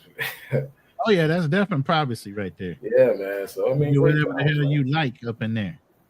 Yeah, man. So, again, this is the video that I get picked on where they secretly taking shots. Bastards.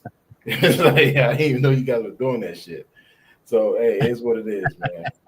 And this is the other video here, which, again, guys, don't get stuck on stupid with and I'm going to tell you the truth, it didn't matter whether you were on, it was one of our shows, or whether you were on your own show, or whether you dropped in on somebody's panel. If we saw that video, we had to take that shot. Okay, well, hey, now you I only had two to admit shots. myself to Alcoholics Anonymous after All right, yeah. See, and I thought you guys were my homeboys, man. We are, man. We telling you the truth. But y'all doing this. But y'all doing this shit secretly, though, man. Y'all ain't telling me that shit now. No, we weren't. Well, we told you about it. We could get drunk. Told you at one point, you're like, yo, bro. You know what? So now I'm gonna play this shit every fucking day. It's too late now. It's over with. And this is the last. We gotta find another video you don't know about. But guys, if you've never been to Cali, Colombia, check it out, man. Highly recommend it, especially during the Afro-Colombian Festival. It happens every year in August. Go to Cali, Colombia, experience this festival. You'll love it. Trust me. They're having it this year in August. 3 days is all you need. You don't need to go anything more beyond 3 days. So this is the festival here. So that's it. Quick plug. We can move on to the next topic. You know what you could do, right? For a little side hustle thing, you could set up an excursion type of trip and organize a group of guys going down there and get all the whole setup done like you did before. You the master planner, man.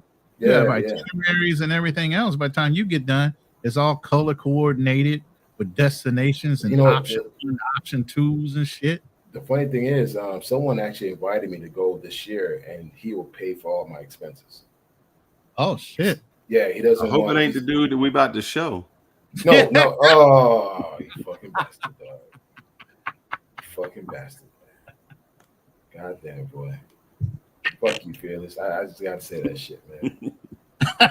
I put myself in that bastard. Like, I'm gonna get him down there and I'm gonna get one of them passport bros in person.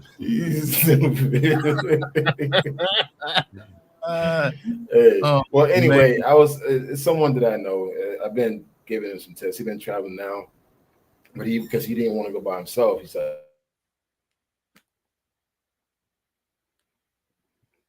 "Man, oh man, did we lose his audio?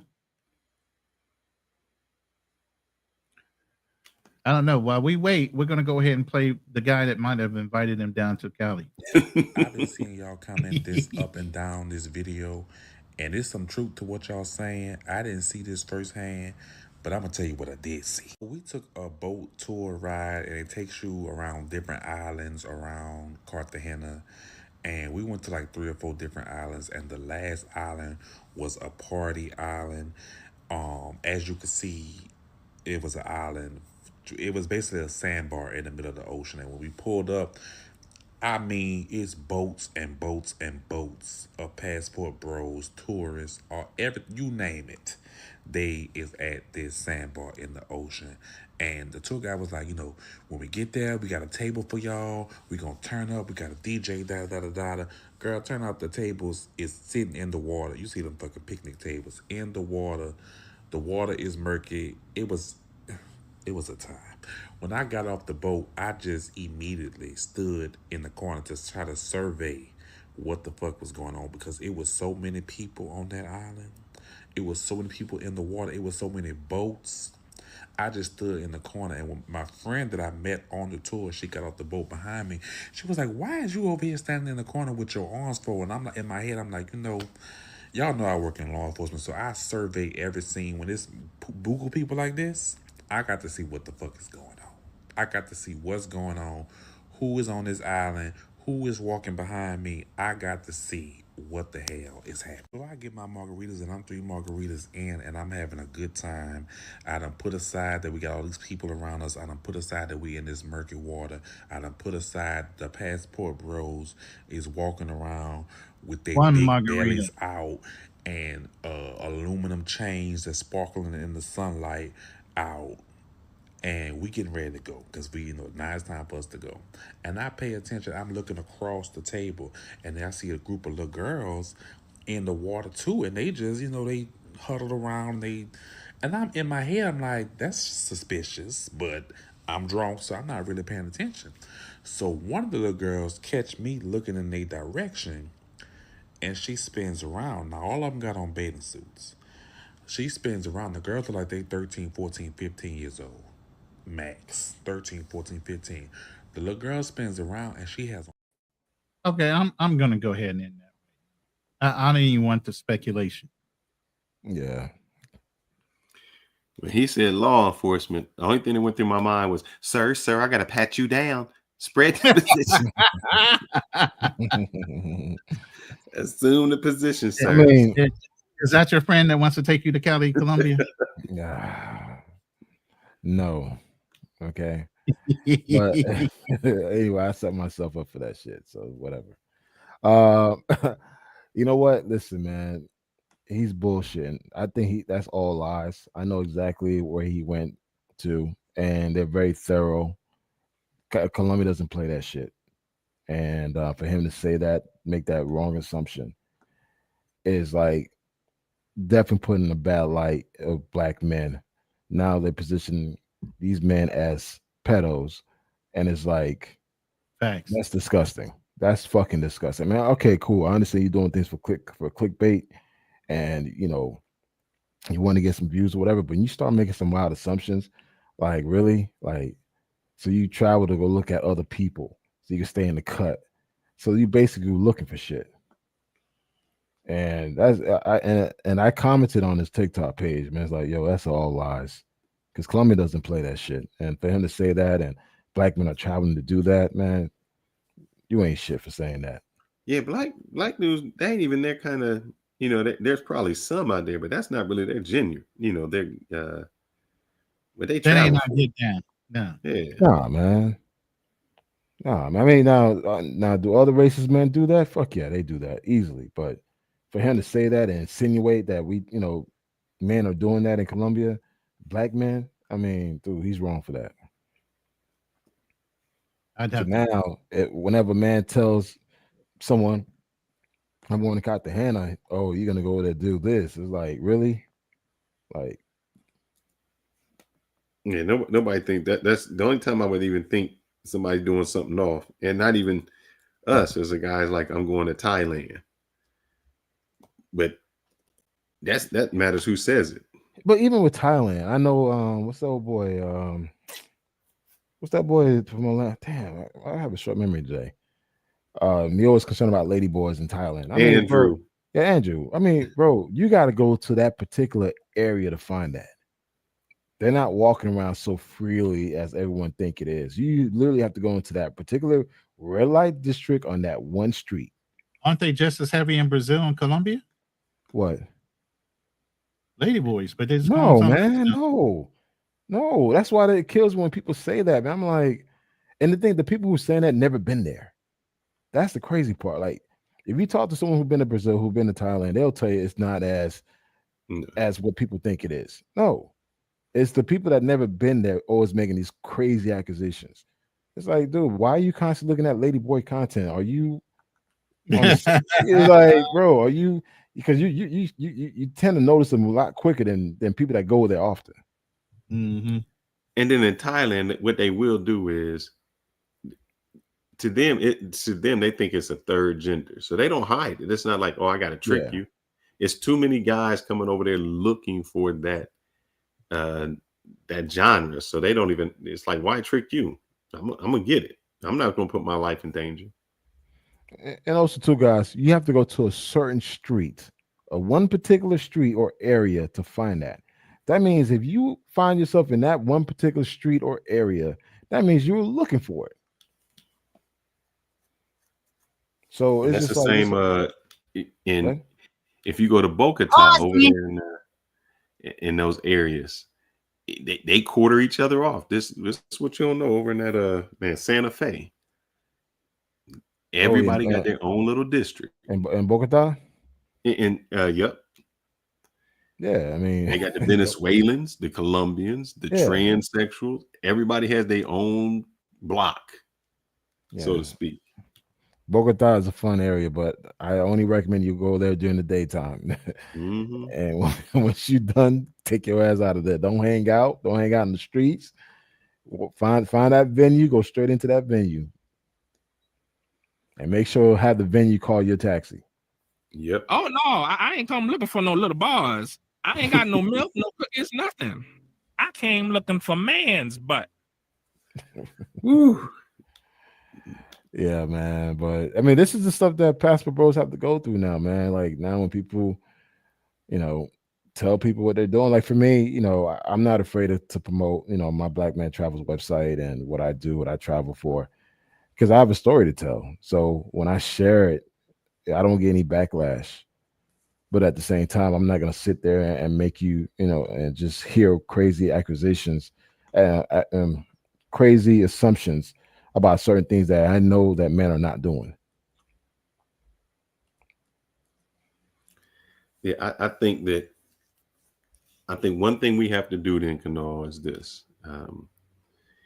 If we can't talk about the narrative, I think we really have to be the people who change the narrative. So maybe, if maybe we'll start posting some better content and let people know. But I will say this about the people. I told you I did an experiment on my old Fearless Travels page where I tried to do some real good content, tell some people some things, and it didn't get as many views as the stupid Sasua walking in the street. There go this chick views. I remember one of my shorts got 500,000 views, and I was like, this is the dumbest short. I mean, I'm the one who made it. That's like, what the hell do people see in this short? Is that the one in the barbershop with the girls dancing on you? Oh, not that one. That this was in Sasua walking on the street with just subpar people. And I said, man, is this what it's come to? That good content really doesn't get you anything, and the Negro content is what people are looking for. And I want to say this: half the people on there, this is how it works out. Half the people on there wasn't in support of it. Half the people was like, "Oh, them chicks is ugly." I took a group of Delta guys to Santa Fe. Why not? I got out the taxi. You got to go. Look, here's what you got to do to pay with a passport. There's Trophy. I think it's Trophy. A whole bunch of other ones. You got to get out, and you just go right to the club. Yeah, that's it. You don't walk go around. right in. You don't and walk then the around. clubs are right next to each other, so you can go from one club to the other. If you're a person that's there going to the club, they not gonna bother you. It's when you start walking the street and go outside of that district, you on your own. Because if you right there, they want your money. Oh, look, and here's one thing y'all don't know. You will rarely see any videos of Santa Fe. No, they don't play that. They don't play so for all you NY, Future, NC, whatever your name is, J Rellos and these other guys that feel the need to take out their little camera out, you will get stabbed. You will get stabbed or shot. They don't care if you're a tourist. You will get stabbed or shot. And they don't play that. Santa Fe is the place where you know exactly where you're going. And you know where you, like other areas that's nearby, like literally you could just come out and just make a left and go into another spot. And they'll take care of you. Once they know you're American, they'll make sure you taken care of. They make sure you get back to your hotel safe. But again, know exactly where you're going. Don't try to walk around, try to post up on the street. None of that, man. Don't do that. Yeah, your boy couldn't survive over there, man. He wouldn't make it in Santa Fe. Doing what he do? Nah. Oh, nah. Just wouldn't happen. All right, fellas. Well, that was the last video. So, and we push in hour and 50 minutes exactly on the live. I don't know if you feel like you want to open up the panel. Go ahead and open the panel, man. I'm still during the day. It's daytime for me. I'm wide awake, so I don't know. I don't know what you guys what y'all feeling like, but I'll go ahead and drop the link in the chat. Can I share my screen real quick? Go ahead. Yeah.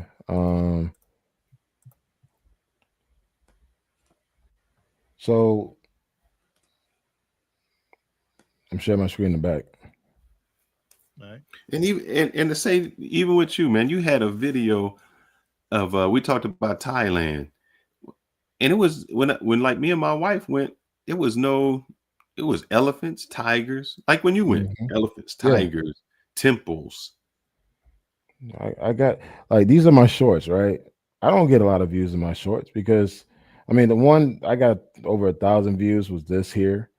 But a lot of my videos, I don't really get a lot of views, but it's great quality content, you know, and I talk about from where I'm staying, pictures and everything else, but people want to see like in your face type of content, and I don't make that.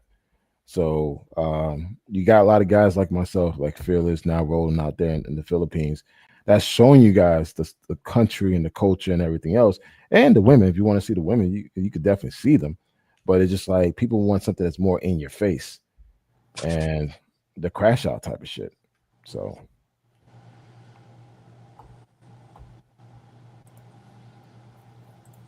well,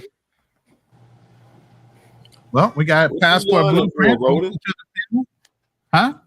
Ronin, it's like 1 PM. What you yawning for, brother? I'm still adjusting to this 13-hour lag, man. I'm trying to tell you. I gave up 13 hours.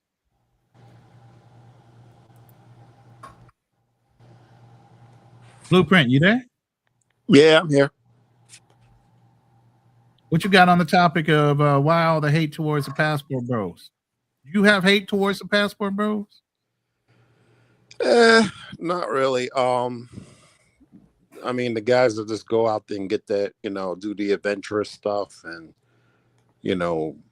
want to live overseas and stuff. I don't really have any hate for those guys. It's, people that do the stupid stuff, and these guys are, just got sex on their mind and just, I mean, I don't care if you go do it, if you want to do it, but don't make it obvious.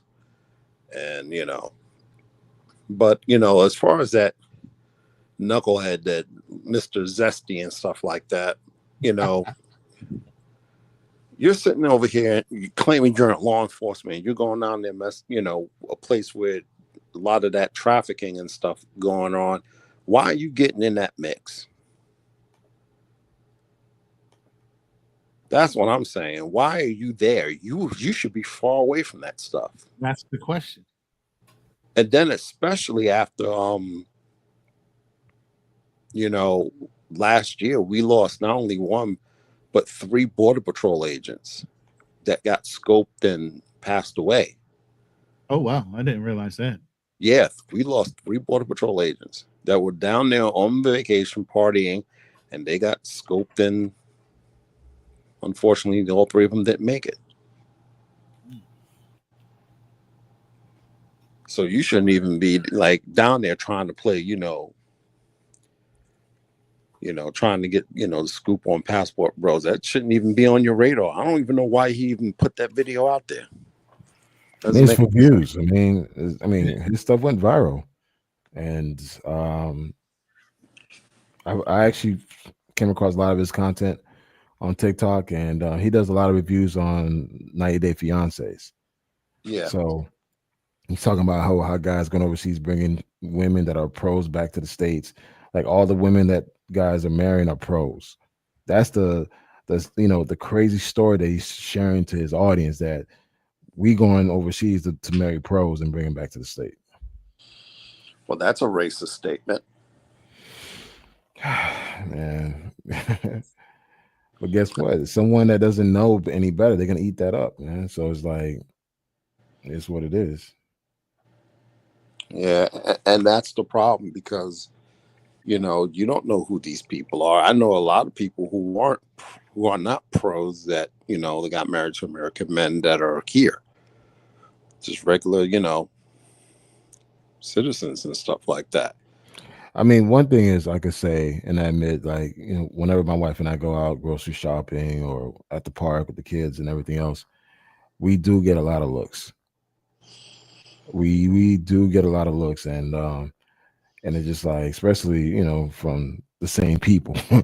And I don't know what it is. It's just like they just trying to figure out, okay, that's odd, you know, for them. But I'm like, well, you had your chance. Shit. When I was out here dating, trying to make things happen, I was not a good fit.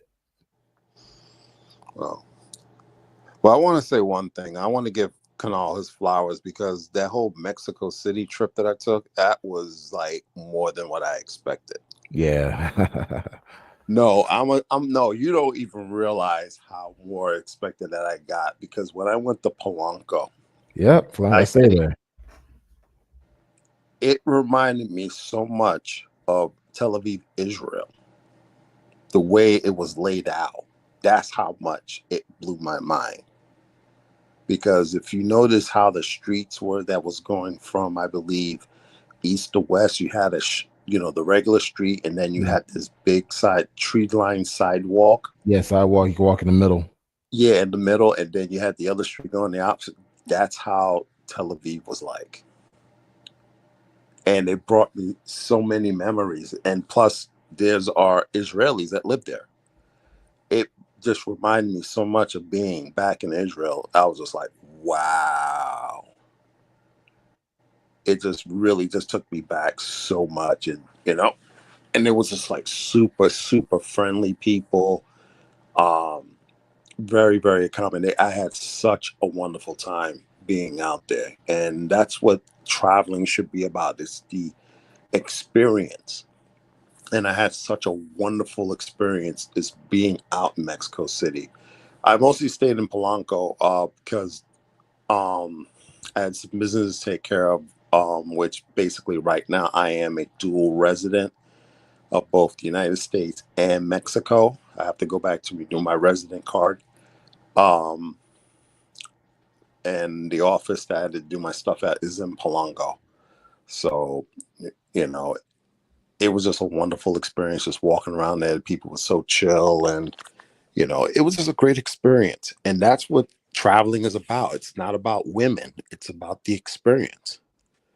And a lot of you guys are going to miss out on those opportunities to enjoy that experience, you know, because you're so busy wanting to chase, you know, tail, you're missing out on what's around you. And sometimes you're going to make bad choices that, you know, you're going to end up losing money and time and all this other stuff, because some of these places you're going to, you know, like, for example, Mexico is non-territorial taxes. That means I make foreign money. They don't tax it.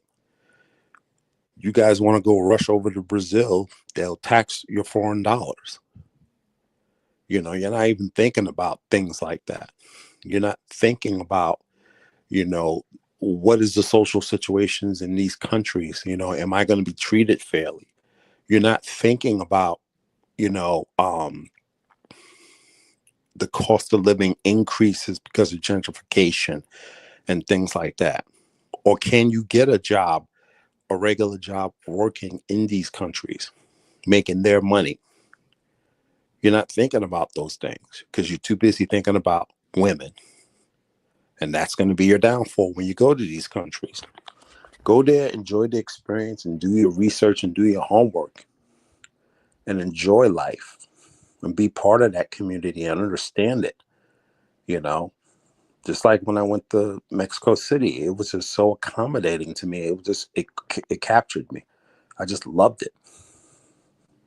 Yeah, Mexico City's cool, man. I went to a couple of hip hop spots, vibe playing old school hip hop, like old school house music. I mean, Mexico City is a vibe, man. I like the coastal cities. I'm not a big fan of, but Mexico City is a vibe. The only thing is the high elevation. That first day did take me out. Well, it didn't bother me at all. Shit, well, it bothered me. But I'm glad you had a good time, man. It was absolutely wonderful. I even did a video on that. Roland jumped in on that one, on that live. But yeah, I was at one wonderful place that I stayed at, Capalia Apartments on the Edgar Allan Poe.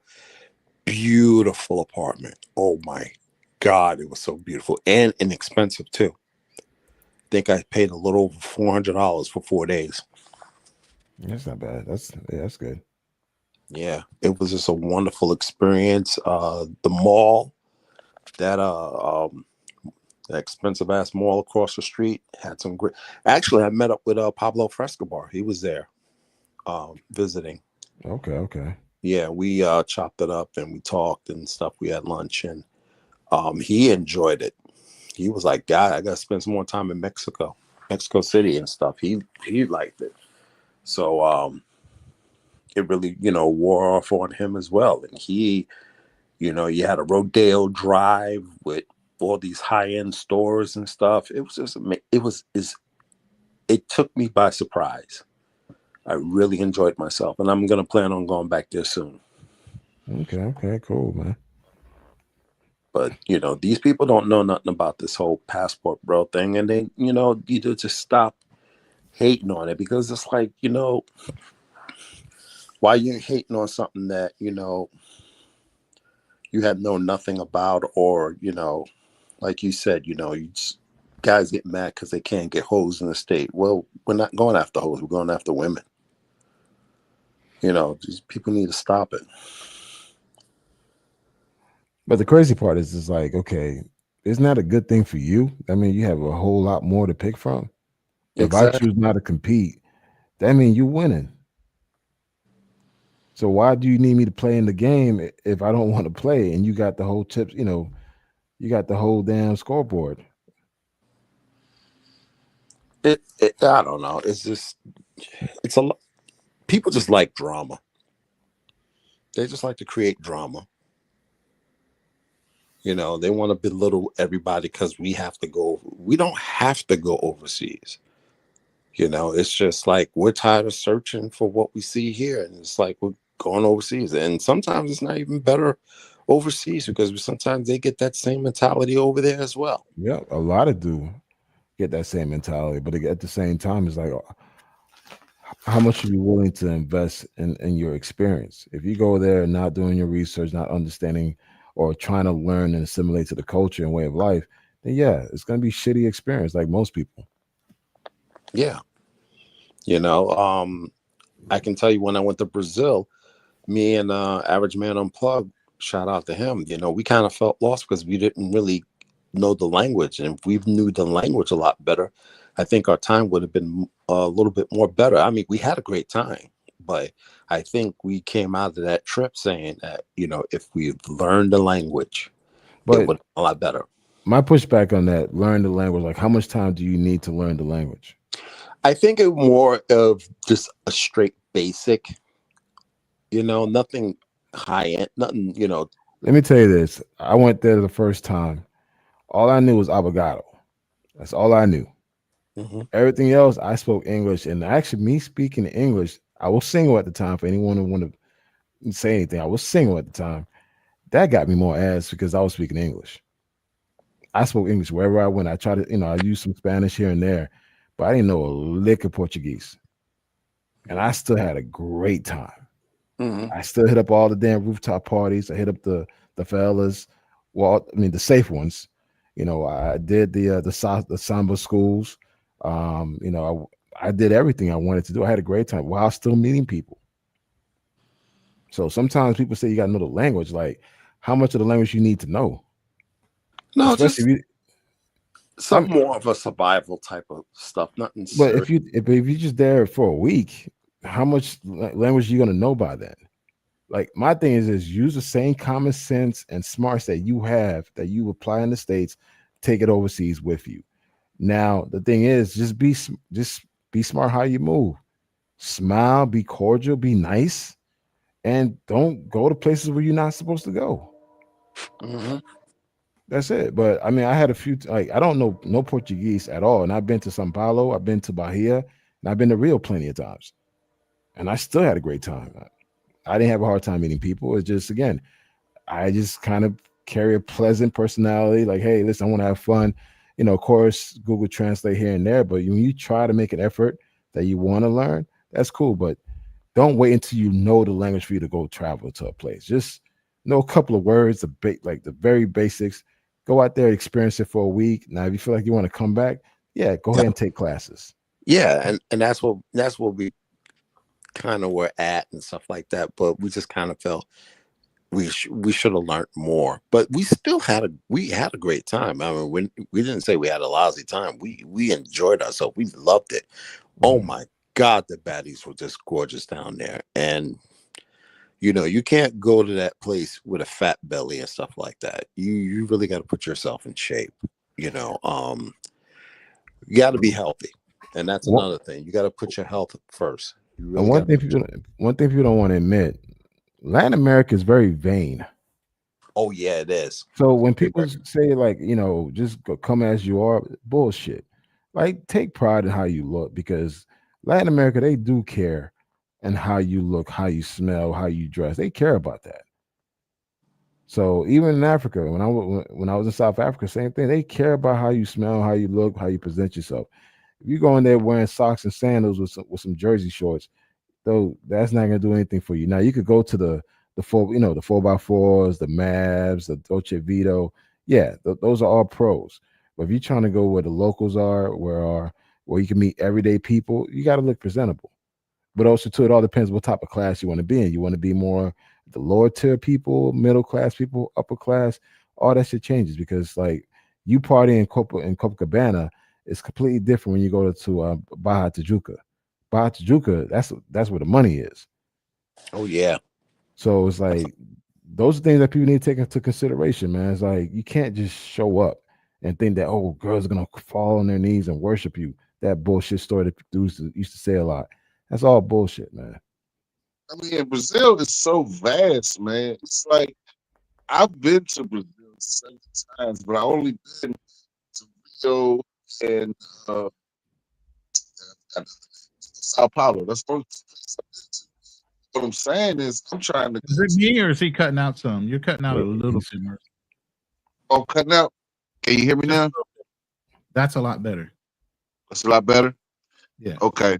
Yeah. I would say that only been to 2 cities. Only been to Sao Paulo and Rio, and I've been 7 times. But Brazil is like the United States, man. It's huge, man. So a lot of people's only been to certain parts, and I want to venture out. I want to see Bahia, some of the other spots people keep talking about, some of the other towns. But I just wanted to say, man, what I learned about Brazil, a lot of brothers, they go to Rio, and they stay in the same circumference, man. They stay in the same area, yo.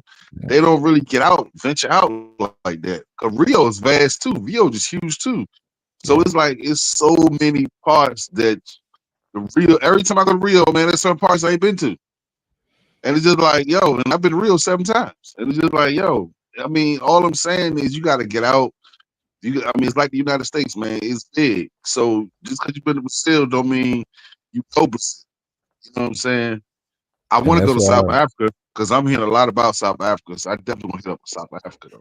And that's why, like, when I hear people talk about these cities, they try to position themselves as experts after 1 or 2 trips, but they always stay in the same particular area. In Rio, I mean, I stayed in different beach areas, from Copacabana to LeBlanc to Ipanema. I partied in Baja Tijuca, partied in Monteria, where's Black Rio at. I've been to São Paulo, been to Bahia. So it's like I could speak on Brazil. Like I could really talk about it. I caught flights within the country to different cities. I could tell you how to do that.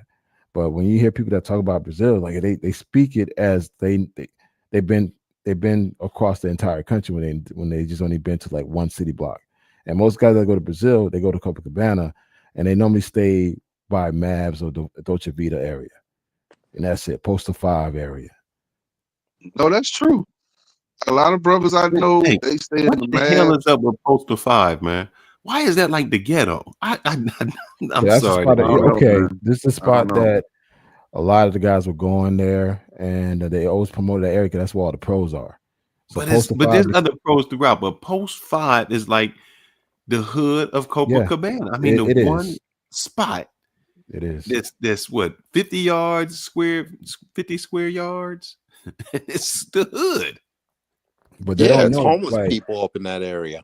yeah, and actually a lot of the people from the favelas go to Poster 5.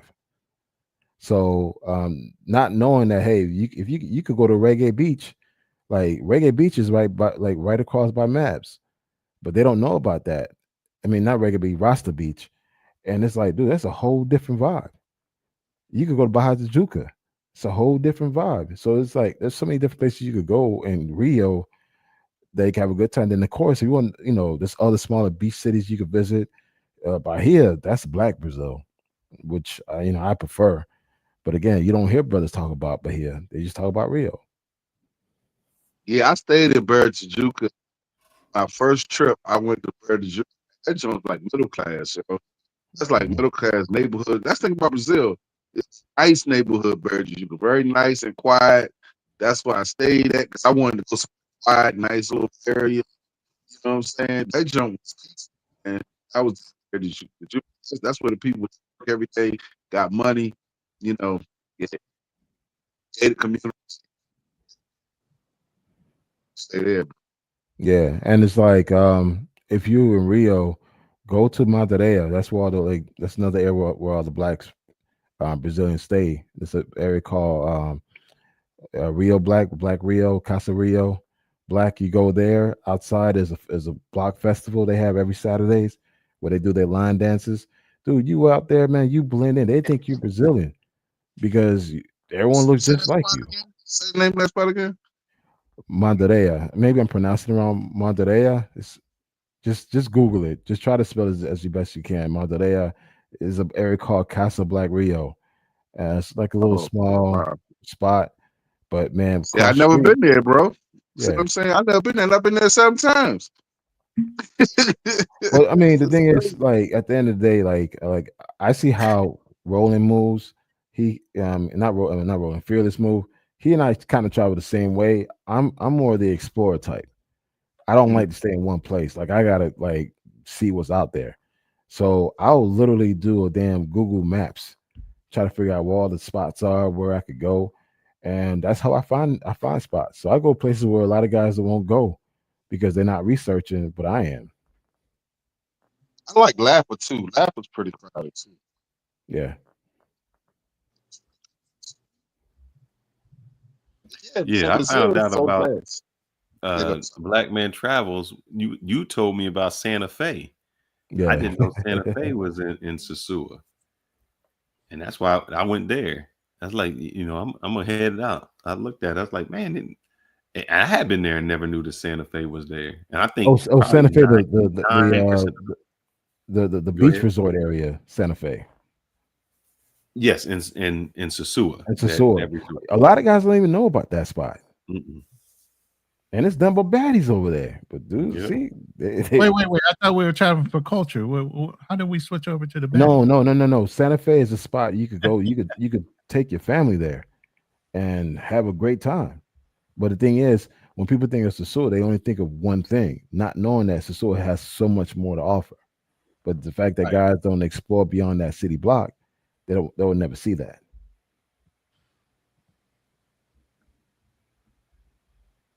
Yeah, man. I tell you, man, you got to get out. You got to travel in the country, man. And I be feeling so bad sometimes because I be like, dang, I've been to this spot so many times and I still missed out on something. And what I love about Brazil, the malls are so nice, man. All the shopping centers, they huge, nice, up to date. I mean, it's just, man, it's a lot of parts of Brazil that's really nice, man. Yeah.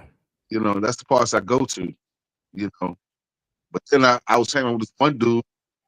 He's like, Mercy, man, you boring, man. You boring, Mercy. You like to have everything planned out. I said, yeah, I like to have everything, know where I'm going. I done got the ratings. Every spot I go to, I get the rate. Like a restaurant, I look up the ratings on it. Got good ratings, good meals, good. I mean, everything, good women, everything. Had everything nice, mapped out for my brother.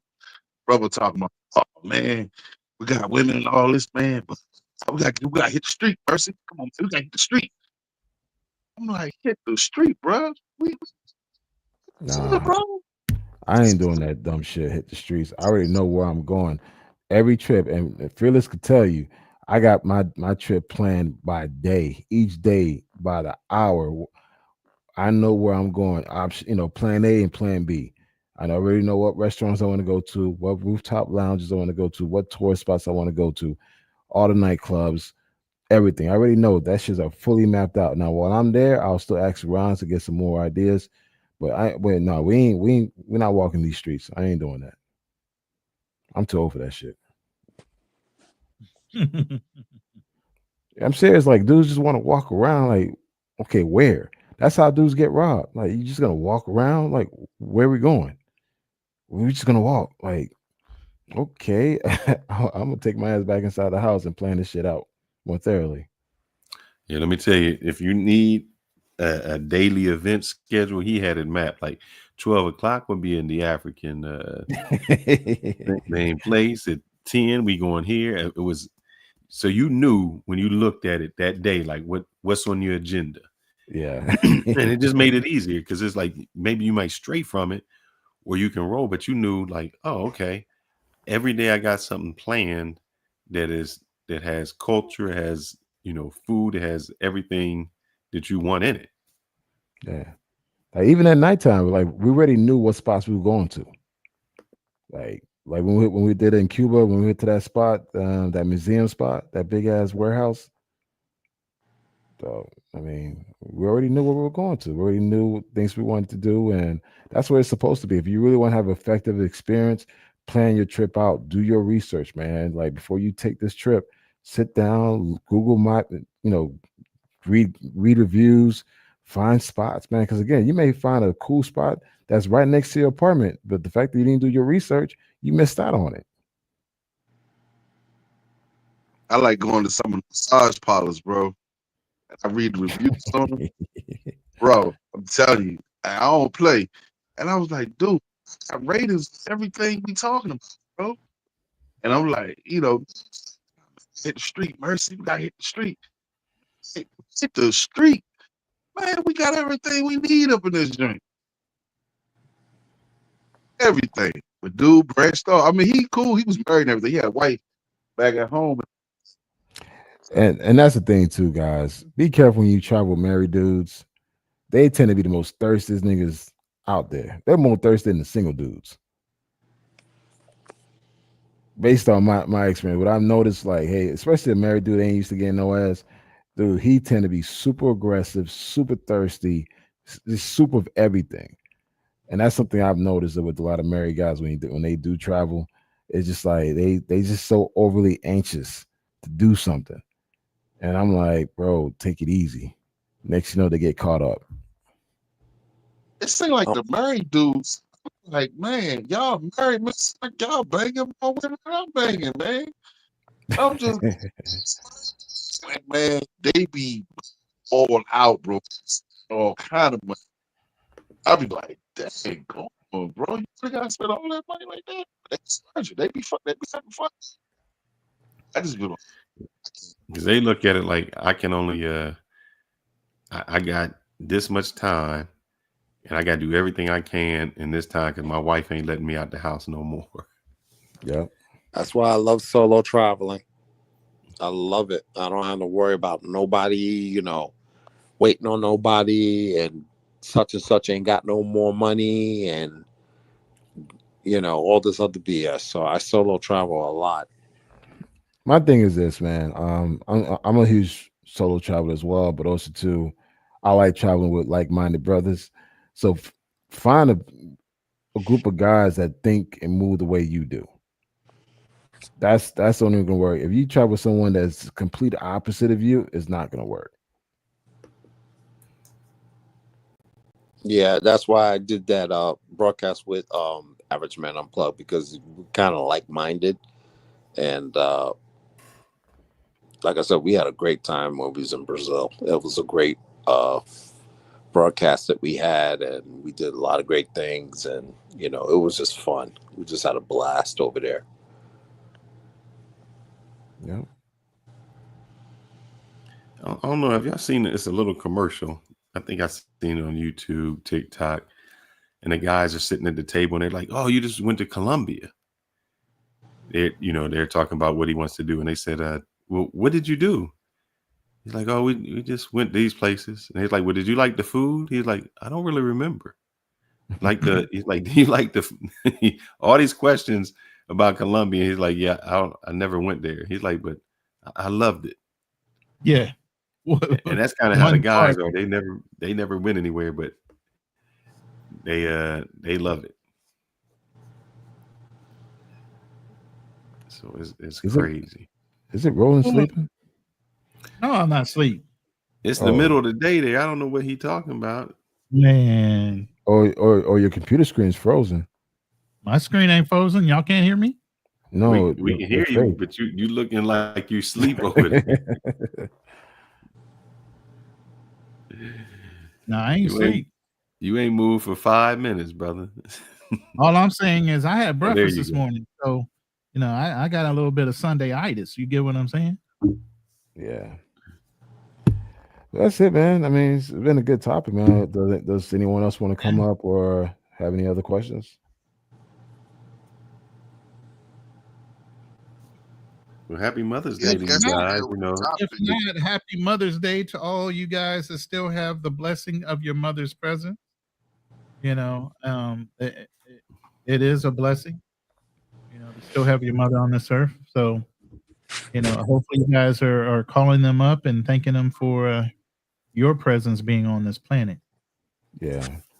Haitians and Dominicans celebrate the Mother's Day at the end of the month. Yeah, so they get 2 Mother's Days. The English one, and now the Dominican one. So my wife, she was saying like, hey, listen, instead of taking me to a restaurant, can we just go to a seafood spot, get some seafood, and we'll just cook it and have like a seafood broil? So we went, got like 2 live lobsters, some bunch of crab legs, some bunch of shrimp, calamari. So she seasoned it today, going do all the cooking tomorrow. You just want to sit there and drink some Presidentes and eat some seafood. Nothing wrong with that. Yeah, that's the Mother's Day gift. That's what she wanted to do. I'm like, all right, cool. We could go to a restaurant. Like, nah, I'd rather use that money towards that. And guess what? All that seafood we brought only came to $100. Yeah, less than what you would spend at a restaurant anyway. Man, 2 live lobsters, man, big lobsters, shrimp, bunch of crab legs. Like I got a 2-pound snapper, and some fixings, and some stuff, some side dishes that we could get, all for $125. Yeah, that's awesome. Man, imagine paying for all that in a restaurant. Oh, definitely 500. Yeah. It looks like your favorite talk show host wants to come up and talk to you, Ronin. He does? What you mean? I don't see him. Well, that's what he said. He's asking you, can he come up? He'd like to have a word. I don't know. Can he come up? I don't know if he's capable. Is he coming? Yeah. I mean, is he sober? Well, usually he's coming on like about 7 in the morning. So by this time he might be. That's a problem. Yeah, he could already turned up already. He might be roasted.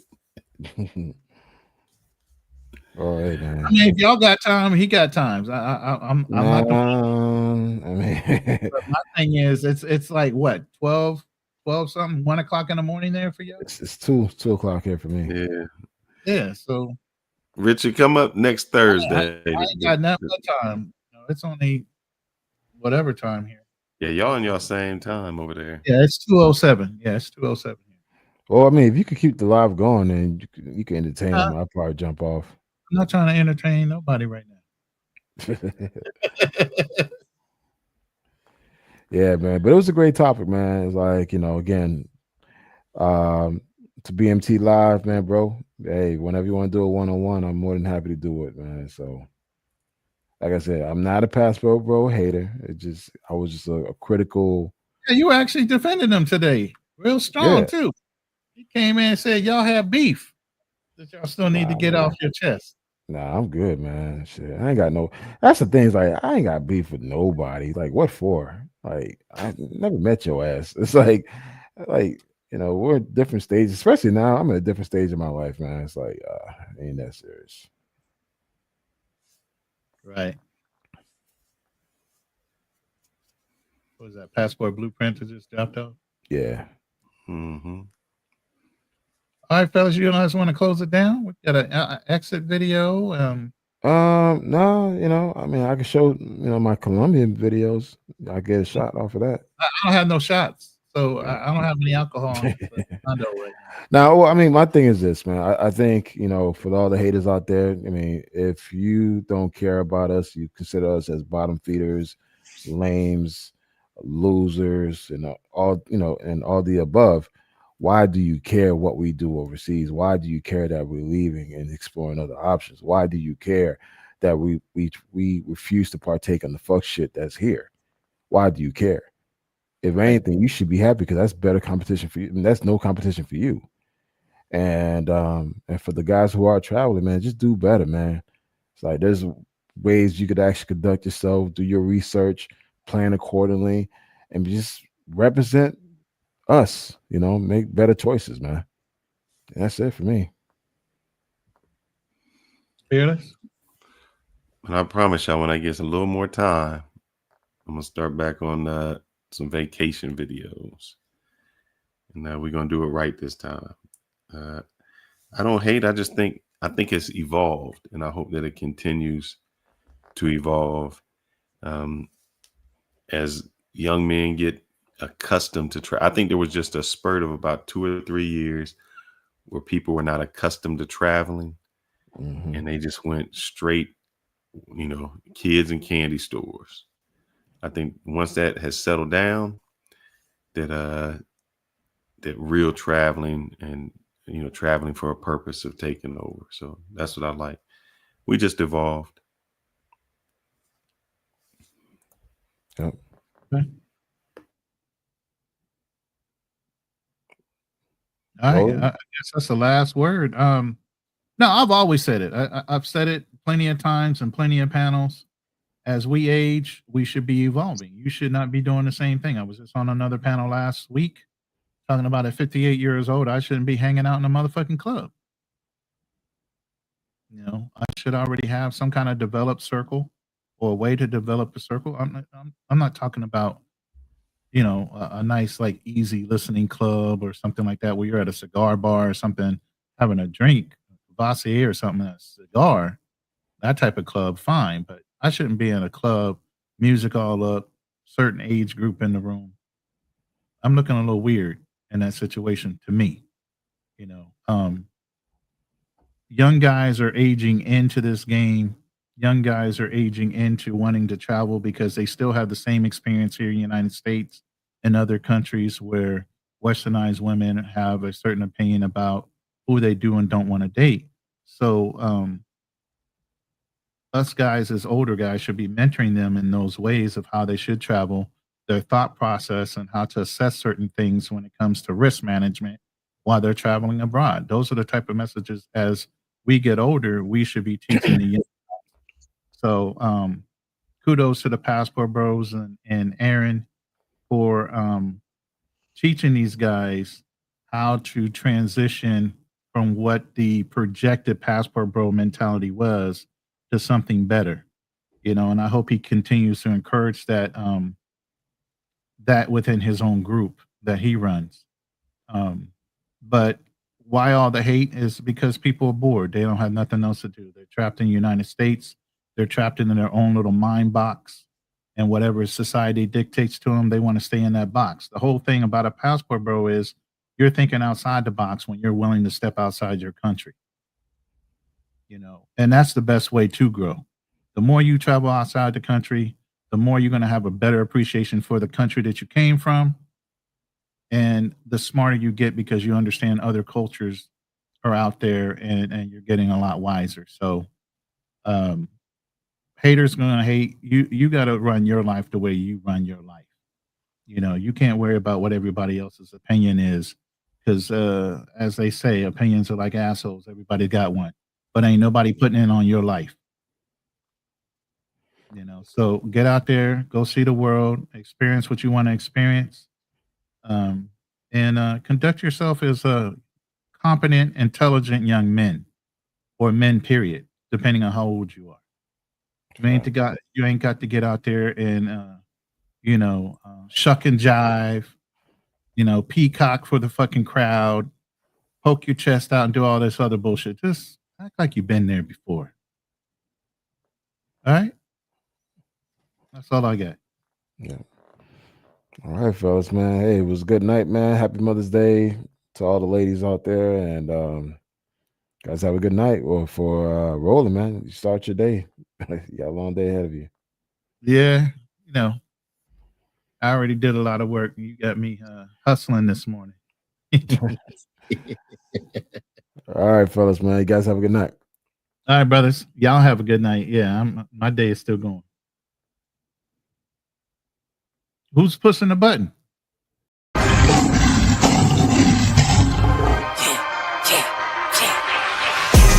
know I've been quiet for a minute, I've been grinding, still in it, I've been counting these digits, excuse me. I know I've been quiet for a minute, but I'm back on my business. If you see me, don't trip, just excuse me. Wrong. That's why I do me no matter what, so excuse me. Lie if I do, lie if I don't. The proof is in the story, you can see that, excuse me. The crash came when the cash came, spend it for you get it like those rookies all on draft day. For the love like it's match game, hit the ground. They really do it for my last name. They act different when the facts change. I'm not with the tip for tat games. In my own league, I don't hang with lane.